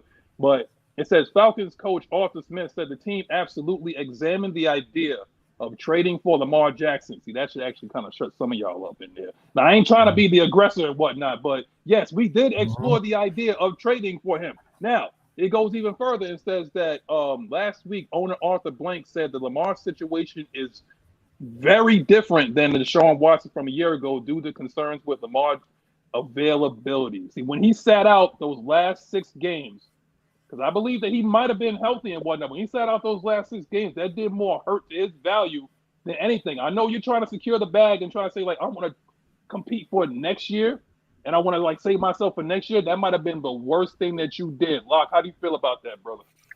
It's like when you think about people, when you're built, like our thing is we're building a culture, and we can't have these divas. That was like a diva move.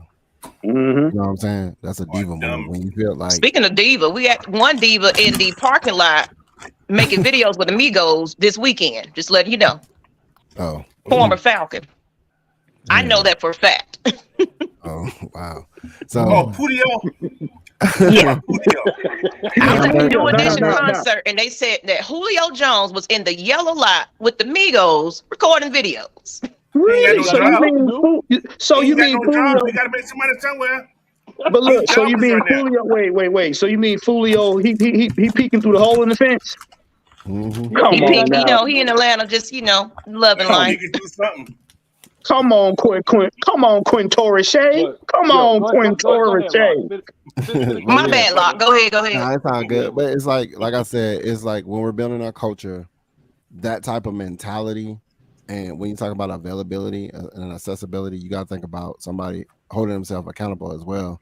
So we're looking for people that are Swiss Army knives that fit what our team is doing. But we can't have a person that's a leader in the locker room when he's not doing, or he's butthurt about something, or he feels undervalued. Sometimes people got to take price cuts and to build a team, and that shows character. That part with when him sitting out and he was healthy, that shows you what type of character he is. Like that shows it puts a stain on his character. It puts a stain on all the work that he's done. And though people look at that stuff like that, so when they look at stuff like that, it kind of tarnish what he could have possibly had. So if he would have balled out those last 6 games and said, "Hey, all right, y'all, what y'all gonna do?" then it probably would have gave him a better outlook. But right now, it's looking kind of rocky. He might well sign, like you say, sign that little tag, because what we're building over here, like Maggie T mentioned, we got people that want to come to our team, that wants to be paid and wants to stay and wants to play for us. So I mean, enough said about that. But it's just like I say, with our culture that we building, it's best that we not pursue somebody that's willing to sit out. Just think of somebody that's AJ Terrell side out, Lindstrom side out and say, you know what, that I need to get paid. You know what I'm saying? So Maggiet, you know what I'm saying? I'm gonna go somewhere else because y'all not paying me, because we want people that want to be here. One of the things that Arthur Smith said when he first came over to the Atlanta Falcons, I'm not worrying about players that I've never played with and that don't want to be here. That's it. Can I ask a question? I'm gonna ask y'all a question. Do y'all get paid at y'all jobs for the potential of work that y'all could do, or do y'all get paid for the work that y'all do? Well, commission work, that's when you get paid for the work that you do, but most of the time it's an exchange for time. So even if you don't do anything, you still get paid. But you still get evaluated on that though. So I'm glad you say that, Loch, because what y'all are basically, what they're trying to tell the Falcons is, you should pay him based on his potential to do the work and not the work itself. So that's what we call a promissory note. I'm gonna get paid for promising I'm coming to work, but you might not see the work, but I need to see the money. That's not how any of this stuff works. That's not how any of this works. If the players don't show up, they don't get paid. Very simple. So I don't care if you're quote unquote called elite. I don't care if you had an MVP season. Notice the word had. You still have to continue to do the work to get paid. So if you play half a season, I'm gonna give you half a salary. You see how that works? But the thing is, what's the problem here is that, again, my first statement in that paragraph that I read was that the Falcons did explore trading for him. Yeah, right. They did their homework. The only thing what they're saying is that the best, what do they say? Another thing besides moxie that a lot of these people say, what's the best ability? Availability. Yeah. Now here's my thing. Now, if Lamar probably had like an agent, he might have, because agents are pretty much, their job is to project what you could possibly get. And being the fact that he's saying like, okay, well, I'm thinking about sitting out. What they're probably saying is like, well, listen, I know I work for you, brother, but this might not be conducive for what you're trying to get in the off season, because the NFL could typically blackball you, and you're going to have to sign a franchise tag with no guarantee money, and you're going to have to ball out and then try again next year with Ridder and not Ridder, with Joe Burrow and old boy from the Chargers when they coming up, you know. When you get done, can I answer this? Can I answer this? Can I answer this? So champagne bath water. Are we playing Ridder on his potential to do what we can? Okay, let me break it down to you, brother. Here's the deal. Most rookies have to play before they get paid. When you're drafted, that does not mean the money is sitting on the table. You're drafted to the team. You sign to the team. You agree to the terms of the team. That means that I'm going to play when it's my time. I'm going to play and perform, and these are the amount of games that I'm expected to play, to include preseason games. When we see how you did, you get monies. Okay? Nobody gave Ridder the bag first and then said, we're going to see how you do. He's a rookie. All rookies are unproven. All rookies have potential. Follow the draft now. When you get drafted to the Army, they don't pay you before you fight. You do your job and then they pay you. So it does not matter if he has potential. He still has to play a full season to get the full bag. Now he's gonna get money based on the games he played at the end of the season. Yes, he has to be compensated for that. But he hasn't fulfilled out his whole contract. So it makes no sense to try to say this comment right here because you have to understand the process. The Falcons aren't giving you money before you do the work. He signed a contract, and the contract will stipulate when the money is to be doled out. But the same thing with these one-year contracts. They still have to play and live up to the obligation. But check this out. Check this out, Juan. I got a question for Maggie, Coach. I ain't heard from him in a while. And check this out. Gotta clear my throat real quick because here's my thing. This is a copycat league, correct? Mm-hmm. Well, it seemed like the 49ers had a team and they took Mr. Irrelevant because if y'all don't know, he was drafted last. Yeah. Brock Purdy was drafted dead last. And because of circumstances with Jimmy G and Trey Lance, who can't see the field for God knows why, you know, they had to input him in there and they had a system and a culture in place so that he can succeed. That's why he looked better than he actually probably is. You got the playmakers and everything around him, and you had a hellacious offensive line and a running game, and you just bludgeon people. Now, of course, you went up against the Philadelphia Eagles, who are a better team. The same thing with Philadelphia. They was not sold on Jalen Hurts. They were exploring other ways of trying to get away from Jalen Hurts. And they said, we're going to give you one last try, brother. We're going to trade for A.J. Brown, and we're going to see exactly what you can do. And you see exactly what happened with that. My issue is that I don't understand like how people cannot project that and why can't this goes back to the whole thing like with team building, Coach. Why do you think people cannot see that happening? Oh, Coach. Watch out, my microphone off again. My bad. Anyway, they see it, but they don't want to see it. They see what's going on down here, but it's the narrative, man. It's Atlanta. Mm-hmm. They don't like nothing we do down here, but they want to be here, but they don't like what we do on here, especially when it comes down to our sports teams. Right. So it's like a love-hate relationship type things.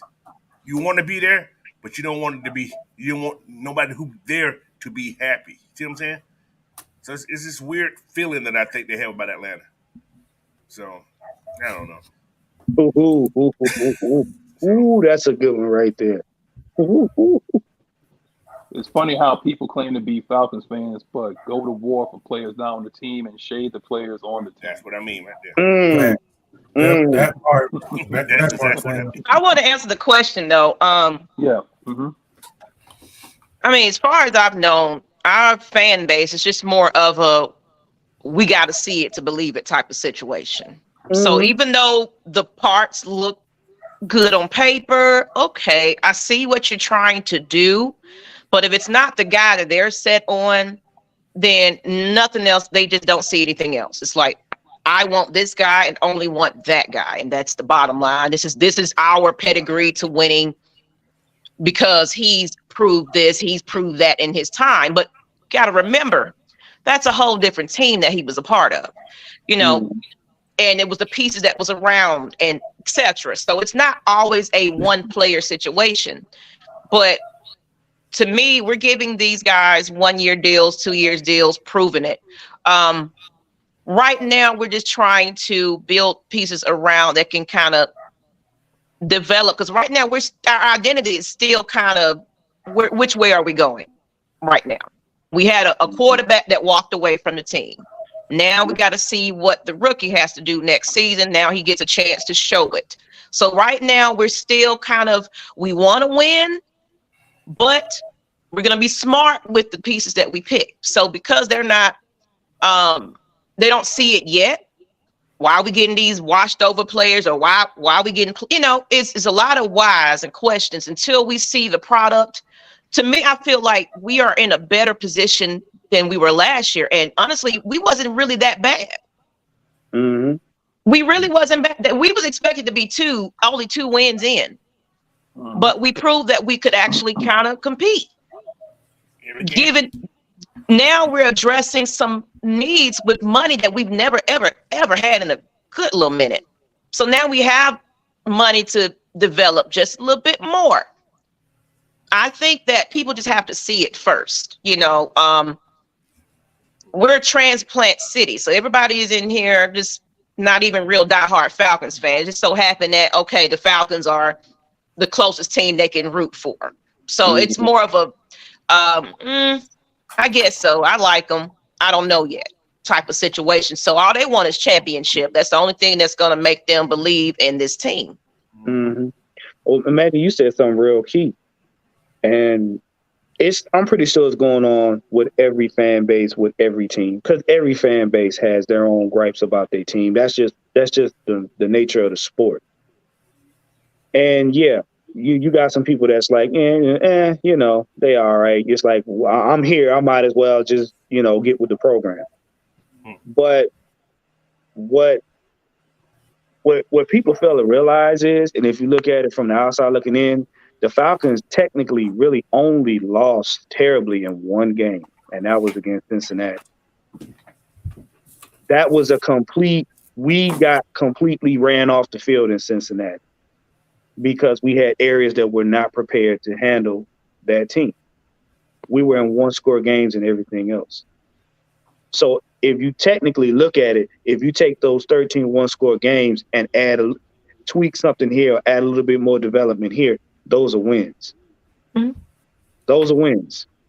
And this is my opinion, and the reason why they're looking at the Falcons like, y'all shouldn't be making these moves. Because now we can't sit up here and say, oh, y'all 2-15 team. We blew that out the water. So now they're gonna say, well, y'all, we want y'all to be the middle of the pack. But we don't want y'all to be considered a playoff team. And I say this again. You said the same thing about Philly. And look what Philly did. See, this is what I'm paying attention to. I'm paying attention to teams that have similar scenario and what they did in the free agency and the offseason. What did they do? They got defensive player after defensive player after defensive player. And then they got an O-line player here, maybe a weapon over here. And everybody was just so enamored by the fact that Philly's loading up. They're doing this, they're doing that. Why? Because it was the same sentiment around Jalen Hurts. Y'all didn't think he was going to amount to nothing. Y'all didn't think that Philly was going to amount to nothing. And this is the reason why I'm telling you. You don't think the Falcons saw what they did? Oh, so that's how they got to the Super Bowl. Oh, okay. Don't we need to fix our defense? Didn't Grady Jarrett just say we need to fix our defense? Okay, cool. Bet. This is exactly what we're doing. The one thing y'all missing is success leaves clues. And that's what we follow. We're not following the media. We're not following the news. We're not following all of these naysayers. This is what we need to beef up? Okay, let's do that. And it started with coaching. They got the coaches that's going to help push the team where they need to go. Mike and K-Styles been telling y'all this for the longest. They telling you in your face what they doing, and they showing you. Mm-hmm. So, yeah, Maggie has a point. You can be patient, but don't overlook the obvious. You got a rookie quarterback that says he wants a championship. You got an organization that says they want a championship. They got the coaches, now they're getting the players. If you want a playbook, we're taking a page out of Philly's playbook. The only difference is when we get to the Super Bowl, we're going to be well prepared for it. That's the difference. They looked at what Philly did in the offseason, the regular season, and the postseason. And they saw how they lost the Super Bowl. They're taking notes. That's why you don't hear none of the players saying nothing. They're taking notes. Because why are they practicing? Y'all want Ridder to prove himself? Guess what? The first thing he's doing is not telling y'all what he's doing. Pay attention. Simple as that. Pay attention. I feel like some fans like to be argumentative. It's starting to become a very toxic environment of people with various opinions of how they feel. It's more of a you listen to me now or else type of fan base. It's like, no, it's nothing wrong with you being opinionated about how you feel. But the problem is when you're delusional, or it needs to be this or else. Y'all don't want to win this, that, and the other. It's to me, it's hypocritical because we do it on both sides. You can't be so stuck on somebody and then, you throw the insults. But then when somebody else say, well, we don't agree with that. Now we are this and that and the other. It's like this fan base is still divided without Matt Ryan. And it is ridiculous at this point. It's the media and everything. It's become so negative. You can't even enjoy listening to it. It's terrible. You understand the fact that why does like I said, well, first of all, D. Lawton, I kind of let the questions kind of accumulate. Don't worry, I starred your question. We're gonna get to it. It's that right there is a open and shut question right there. But check this out though, because I'm not even thinking about Baltimore. I'm from New York, and I'm thinking about the New York Jets, and this team is literally have been sitting there waiting for a guy to come over there and save their franchise. Who exactly am I talking about? I'm talking about Aaron Rodgers. Now, why exactly is that team not getting dragged on the radio? And I listen to New York radio every single day, and they do not drag this team on there. It's like, well, they're only like one piece away. They went over there. They flew over there. They looked like, if you remember the Brett when they was recruiting Brett Favre, they went and they flew all the way down to Mississippi. Mm-hmm. And in a plane, it was Favre watch. This is pre sending pictures to the person in the Jets fan of his penis. It's before all that, okay? It's before all that, okay? But what I'm saying is like, why exactly are teams like that, not getting dragged for the fact that you're literally just sitting there waiting for somebody to like you and come over and save your franchise, but yet the treating us in Atlanta where you're building like a stepchild. That doesn't make any sense. But I'm going to go to your question, D-Long, because you've been patient. He says that, do y'all think Mariota, I don't even know, that's a curse word today, too. I see you cursing. Why do you all think Mariota started? Right. Because Ridder didn't know the playbook yet, because Ridder is clearly better even in preseason. Well, Arthur didn't feel comfortable at that time starting him at that point. Like, Marcus Mariota is what you would call a bridge quarterback. Mm-hmm. He was supposed to help Ridder along, which I don't think he did. Honestly, the way he acted and the way he exited, I don't think truly like he went. Maggie, you got something? Yeah. I think, of course, they didn't feel ready for Ridder. Didn't say, not meaning that he could be better or will be better, but we expected a lot more from, Mr. Macaroni, because he's supposed to be coming in as a leader, like you said. He's supposed to have been coming in being that locker room presence for these quarterbacks. He took his tail and tucked it in and walked away when he didn't feel he knew. I think he personally thought that he was going to be that starting quarterback for a long time. Mm-hmm. So when they fed him the dream, he was thinking this is his revival of his career. Oh, I am it. This is that. But no, I mean, if that was the case, we would have got him a lot more years with us. It was, it would have been a lot more investment in this person, but he's supposed to have been that veteran to kind of assist with the newcomer. So I think they had more expectations for Mariota, but he let us down in that. So I think he was just brought in because he was just that piece, that bridge to the next quarterback. Mm-hmm. And that's all it was. But he had more high expectations, like, oh, this is my way to show myself. I'm going to be starting with somebody. But then when he realized we're inching towards the other quarterback, it's like, oh, now I got a leg injury. Do y'all remember when his play started to go down? Is it right after that Dave Ragone interview? You talk about we got Ridder doing all this and doing all this. He's learning different plays. We got different things for him. Yeah. Right after that interview right there, Mariota's play started It's really declined. Let me answer the part of the question that he said too, and you're right, Ms. Maggie. Ridder knew the playbook.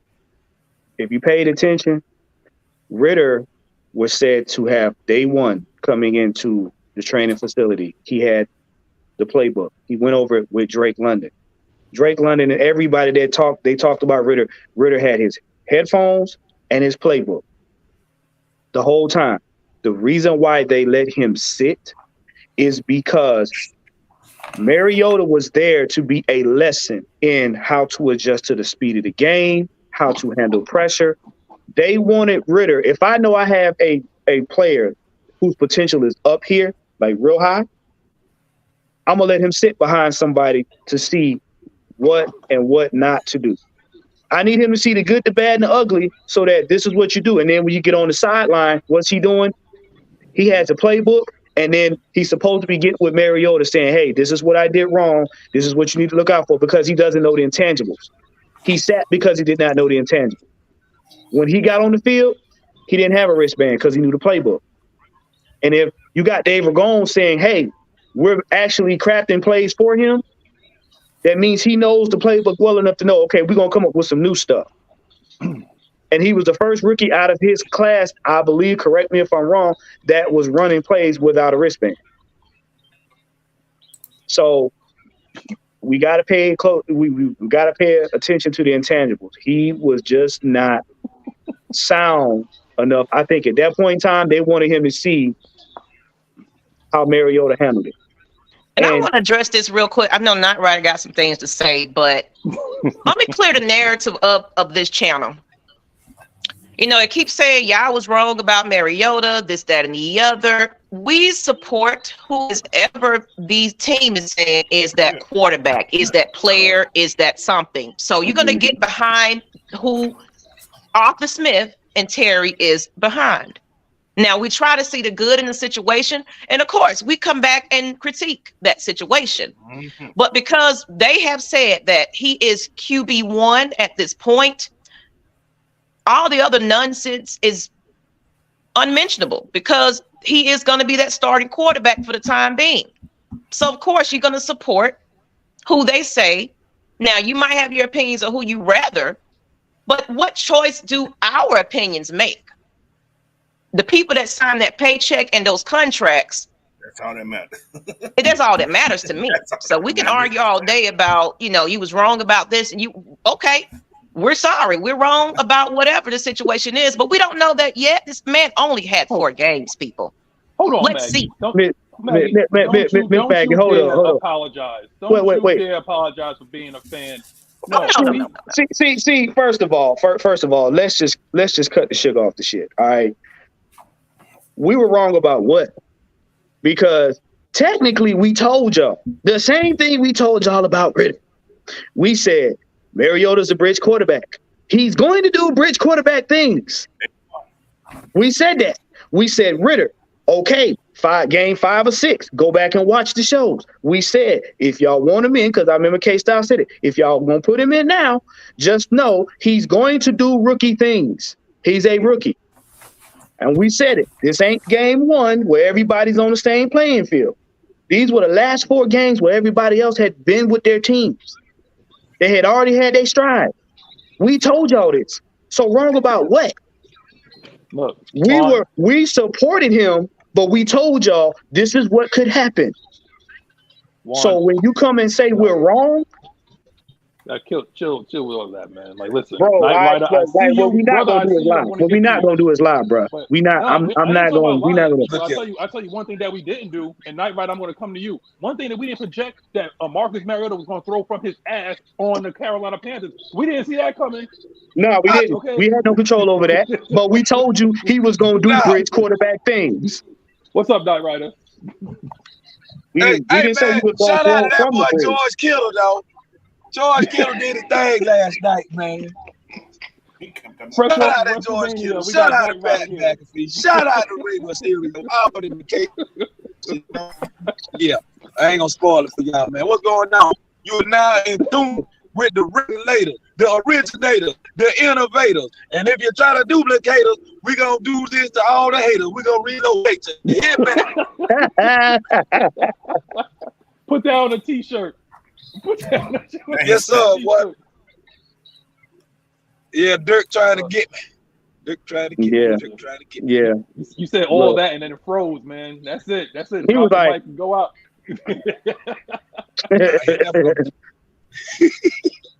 Oh, we got Mike coming in.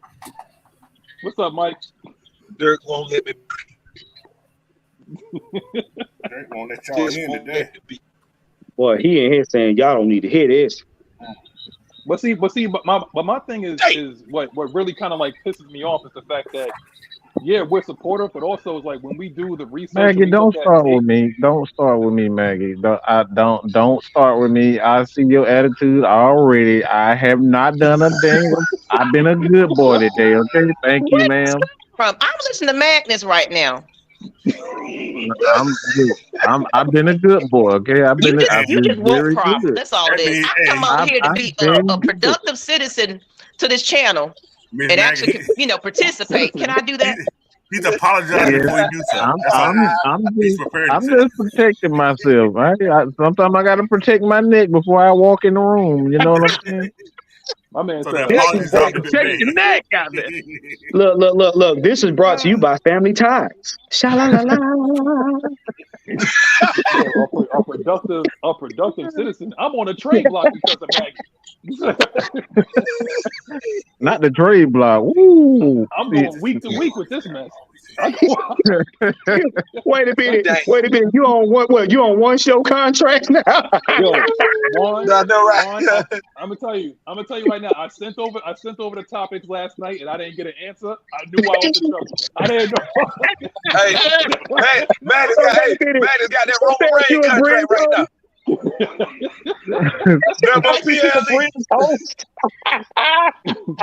Well, you only work in SummerSlam, WrestleMania, Royal Rumble, and Survivor Series. That's it. He Brock Lesnar. That's all he is. Yeah, that Brock Lesnar contract. No, Knight Rider.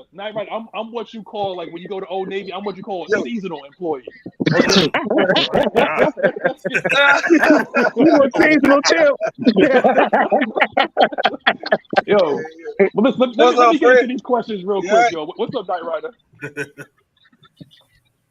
Yeah, man. Hey, just chilling, man. You know, we had our big alumni weekend. I went out there and found me an auntie. She was about class of 96 or some shit. And one of them days I did like 5. Auntie.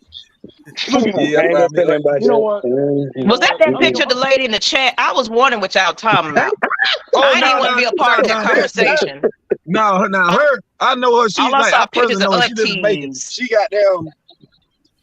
Yeah, she graduated with Van Carter. She still look good.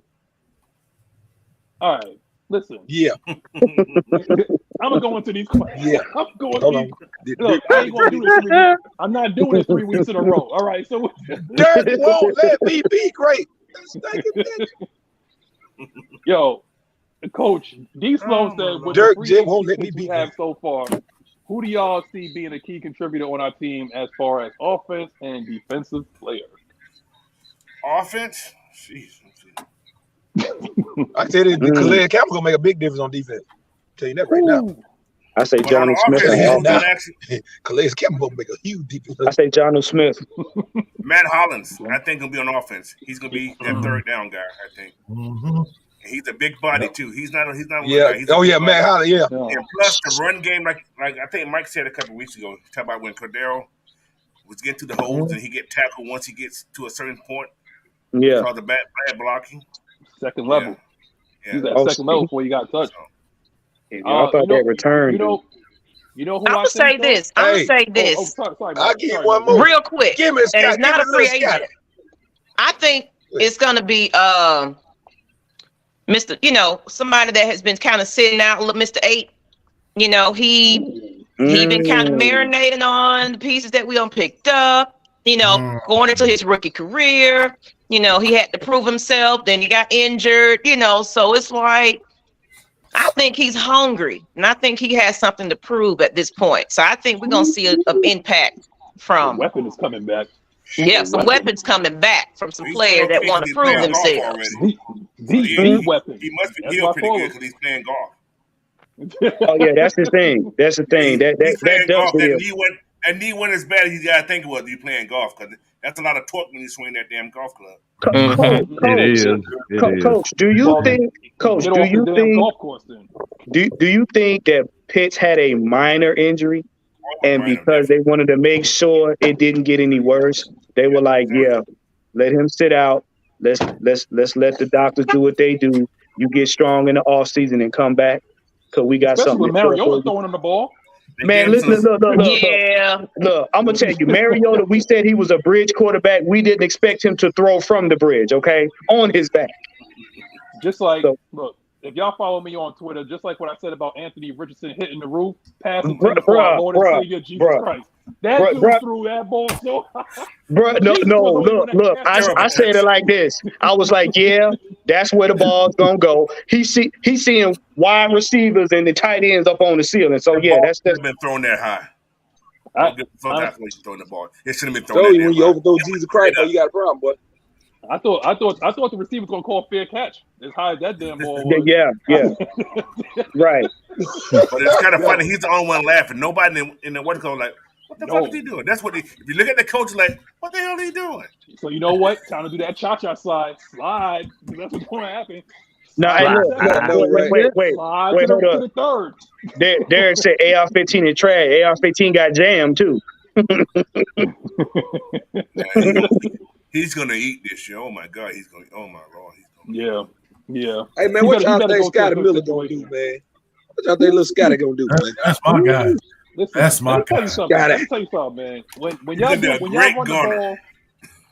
y'all run the ball with, and if somebody said this on Twitter, they said that Tyler Algier remind him of Doug Martin.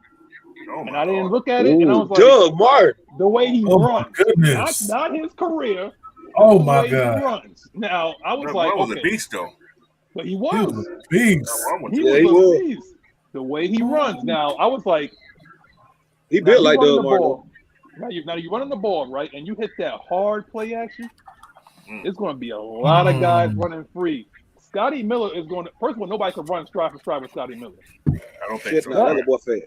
That dude is fast. And the thing is, like, I'm just hoping, Scotty, don't forget your hands in Tampa, right? All right. I felt this with Peerless Price. Do not forget your hands in Tampa. That's all I'm asking. Now going back to this question right here. Red Swarm asked if Will Anderson and Carter are gone. Oh, here we go. This is for you, Coach.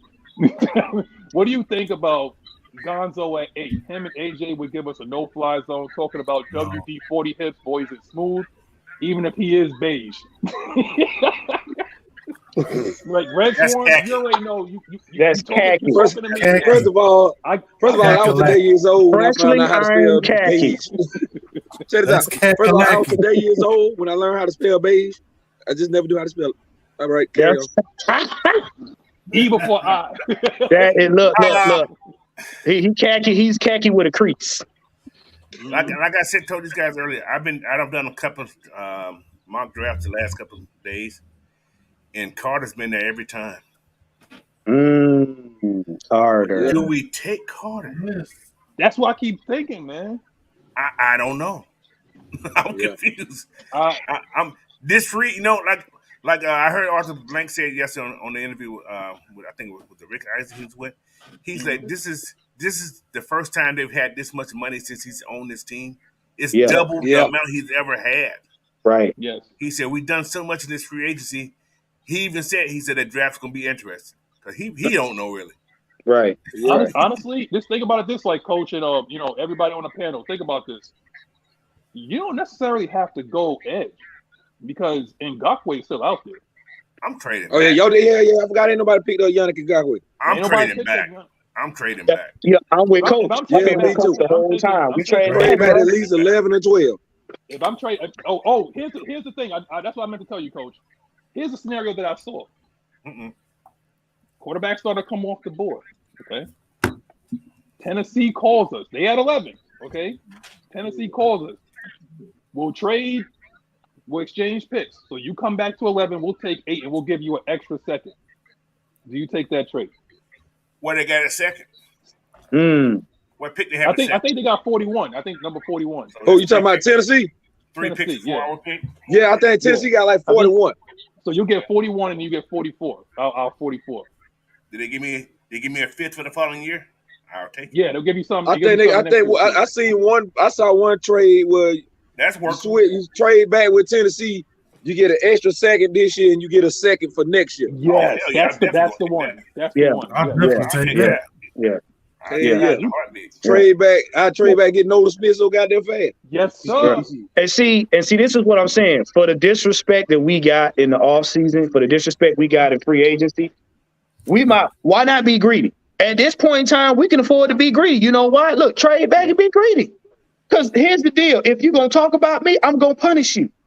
I'm going to punish you in free agency. I'm going to punish you in the draft. I want to get all the pieces. Y'all all of them. Y'all talking about Nolan. Right? I love Nolan. But is Nolan is he that type of edge rusher type that Nielsen is he a difference maker? Is that what you're saying? I wouldn't say like. Let me explain what I'm saying. Okay. I'm looking at past. I've looked at a lot of the Saints' old defenses. They didn't have that type body type, for instance, for the position. They just picked up the kid from Ellis. Same style. Right. Same style. See what I'm saying? Almost the same type linebacker. Although Nolan has more skill set, Nolan's is the man. I love Nolan. That's nothing about that. But I'm thinking about fit. You see what I'm saying? They already have that type. They already have that type of scheme fit person already. You know what's up, Coach? I think at 11, Nolan may be BPA at that time, and I think you take that in terms of you got cornerbacks that are higher than Nolan. Van Ness will still be there if you talk about doing the edge. Oh Lord, Coach! I got you. Hold on. This is my take. Right? Okay, go ahead. I would go a different direction. On the serious tip, I would go a different direction. I go an O-lineman. So you're talking. I don't think Skoronski's going to be there at 11. He'll be there, but I wouldn't go Skoronski. I go. Oh, you talking about Cyrus? I wouldn't go there either. I'm going to tackle. I'm going to tackle for the future. Tackle. Yep. I'm going. Oh, you talking about Broderick? I'm going Broderick Jones that pick. I will let Broderick sit because I'm gonna let y'all know something. If the Falcons can find a left tackle right now, Jake ain't got but another year, maybe 2. You guys see what I'm saying? You're assuming. That's assuming, Coach. But we don't know. It's a lot of money tied up into him. And you ain't gonna. That money is retired with him. That's what we got to understand. That's what happened to Drew Brees. That money retired with him. Next year's his contract is be a salary cap of $19 million, right? But 25 is over. 25 is it's about 20. It's about 28. The dead cap right now. Yeah, 28 this year. Yes, but he has to decide to. He has to decide to give some of that money back. So we have to wait till that contract go out. That's not how contracts work in the NBA. Right. I'm just guy, dead cap money. Yeah, so I see the reason why I was all for Skoronski being drafted right there is because I thought we would lose Caleb. Right. So that money would go to that. But how retirement works, that money goes with that player. So you still lose that money that year that he's still under contract. So we would have to wait that his contract run out before we'll be able to like bring in a guy and have some cap relief for it. And that into 26. Yeah. 25 is the money you can be saved. Dead money be like 7, 8 for Jake and what you call it. So I don't even think we have to overreach. I agree with what Mike said. I think you said it this week, Mike, that you don't have to overreach for edge because we have. That's what I'm saying too. Yeah. And so, I mean, the only reason I'm looking at Nolan is because instantly he's a leader. Leadership, though.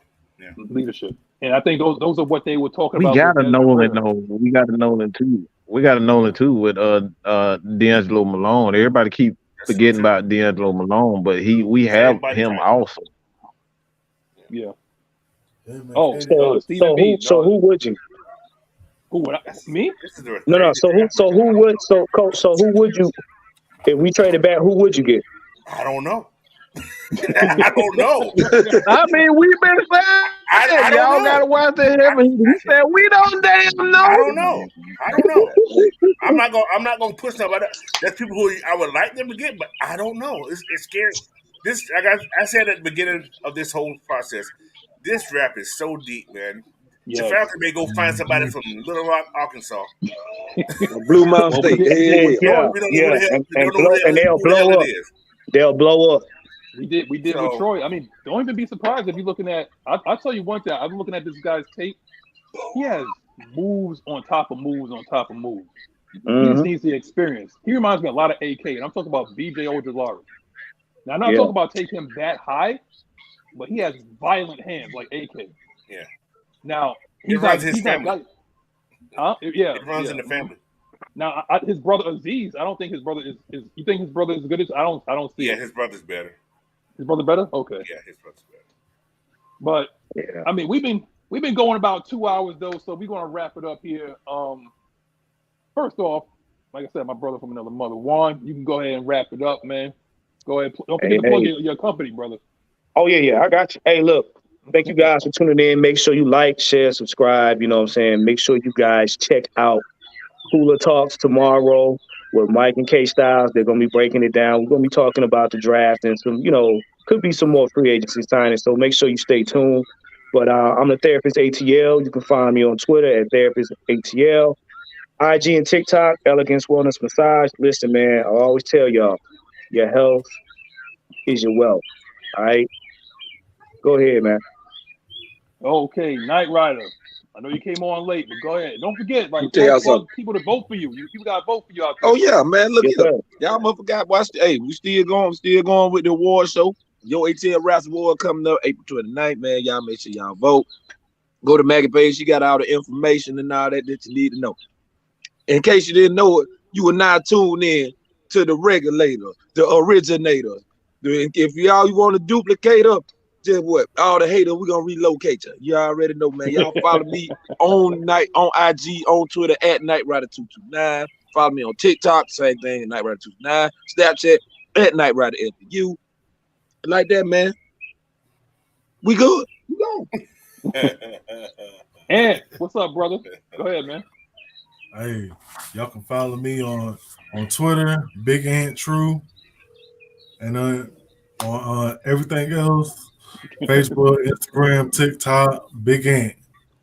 That's all you gotta do. There you go, my man. A few words, but hits heavy, man. You're a heavy hitter, you're a villain. Now, Coach, what's up? You got something planned today? No, man. No, nothing planned today. Unless I get bored and I put something in there today. But anyway, nothing planned. Anyway, hey, man, follow me on Twitter. What you got that bag, man? Huh? Oh, okay. Hey, yeah, follow Coach Unchained, man. Everything, just type in Coach Unchained on any type of social media, man. You'll see me come up somewhere. But anyways, stay tuned, man. I'm gonna do another show. People said they liked the little show I did the other day.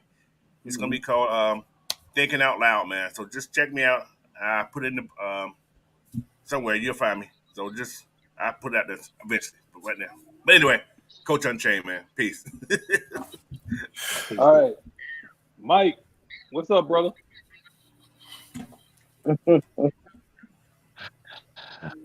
Well, again, I just want to say thank you to Rhea Ripley for accepting my hand in marriage. That's my baby. I love her to death. And we're going to have such a lovely life together. We're going to enjoy this championship. And yeah, man, we might have a few babies. We might have a few Mike Ripley's out there. All right. So, yeah, thank you, Rhea, for accepting my hand in marriage. Hell yeah. My name is Mike Ripley. All right. I'll take her name. All right. That's the name of that boy. So yeah, thank you. Thank you, Rhea. You have to fight Dom, brother. Oh my Lord. Wow, Mike. Yo.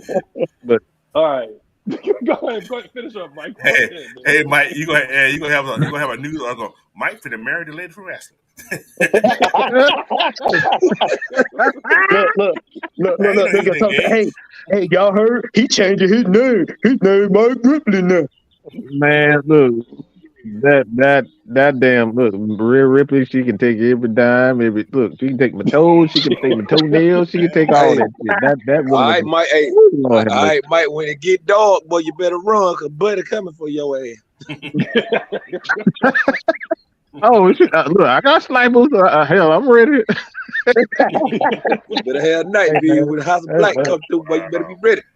If you don't look, if y'all Now, who don't y'all know, talking about? I gotta see who y'all talking about. we gotta I talk didn't about watch. wrestling. Look, Man, I know you talking about gotta wrestling. go. that's What's her name? Hey, Wrestling. Coach, you gotta go look on What's her name? you gotta go look on Twitter. I know who Mike talking about. Oh, Rhea Ripley. Yeah, we'll Rhea see Ripley. the Yeah. chat. Real Oh, she Ripley. that Australian wrestling girl. I'll throw a picture in there for you. Yo, I got it right here. Rhea built like a tank though, man. Like She's a big girl, yeah. Okay, she built like a she's tank. strong as hell. She been They- suplexing kangaroos her whole life, boy. She look like she can body slam him too. Yo, I ain't never seen anybody that made China. I ain't never seen anybody that made China look small. Bruh. She makes China look small. And that's something because China wasn't tiny. China was tiny. She was like two bills, easy. You know. But at this time, we're gonna wrap it up. It's your boy Magnus. We appreciate you, sharing your afternoon with us. I mean, it got up to about like 160 plus people that was watching. If you new, like, share, and subscribe. Even if you're a Saints fan and come in here to troll, that's all right because like all you're doing is helping us. You're helping us anyway. So I appreciate you for the views. Appreciate you for the likes. Appreciate you for the shares. If you don't know what we're talking about, go ahead and educate yourself. You can follow all of us on our social media handles. We will be talking about WrestleMania Night 2 tonight. A Night Rider. I know you're going to hit me I'm up. sitting Me here and for Mike will be talking about Yeah, boy. I can't wait. But at this time, we already know Bloodline is starting to decline. Your boy, I ain't got the title right now. That could be foreshadowing, but your tribal chief is out. Game over. No titles, man.